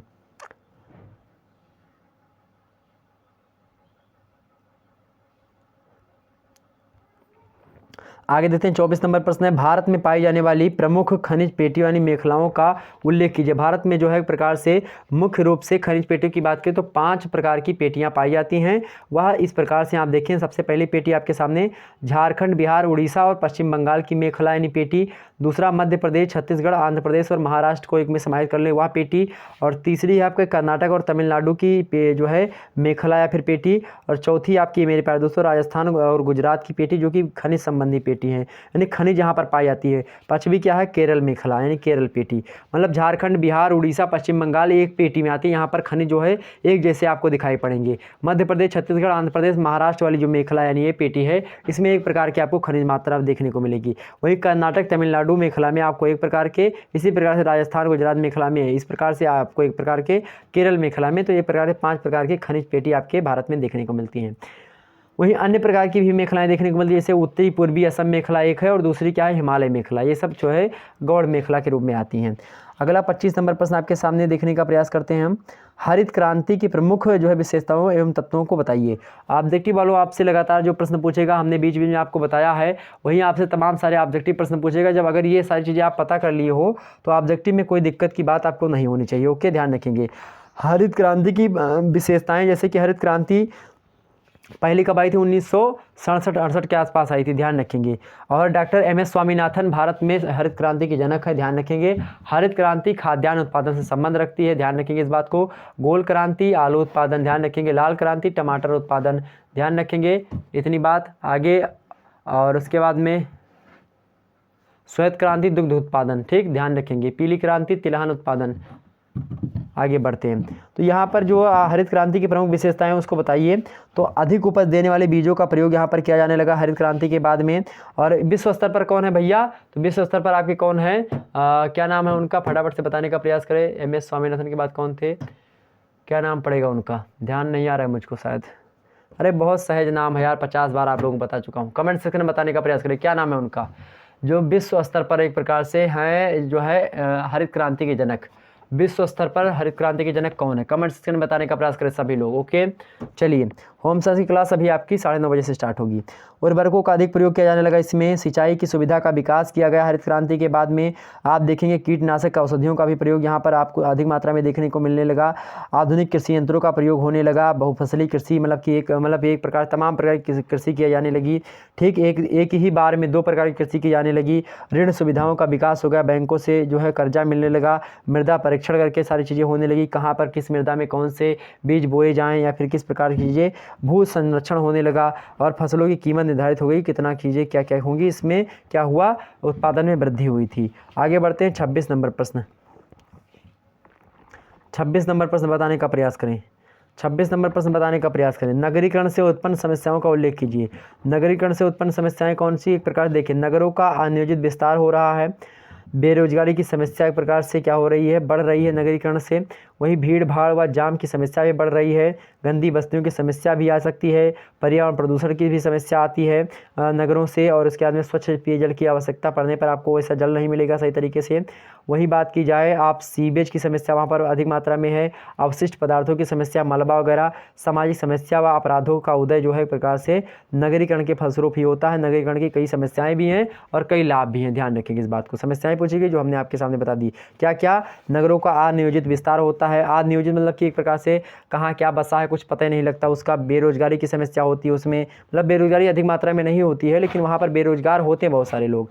ठीक, भीड़ भाड़ व जाम की समस्या, गंदी बस्तियों की समस्या, पर्यावरण प्रदूषण की समस्या, स्वच्छ पेयजल की समस्या, सीवेज की समस्या, अवशिष्ट पदार्थों की समस्या, सामाजिक समस्या व अपराधों का उदय, तमाम प्रकार की चीज़ें होती हैं। तो मेरे प्यारे दोस्तों, ये सारे मुद्दे आपके क्लियर हुए। इसकी PDF टेलीग्राम पर मैं शेयर कर दूंगा।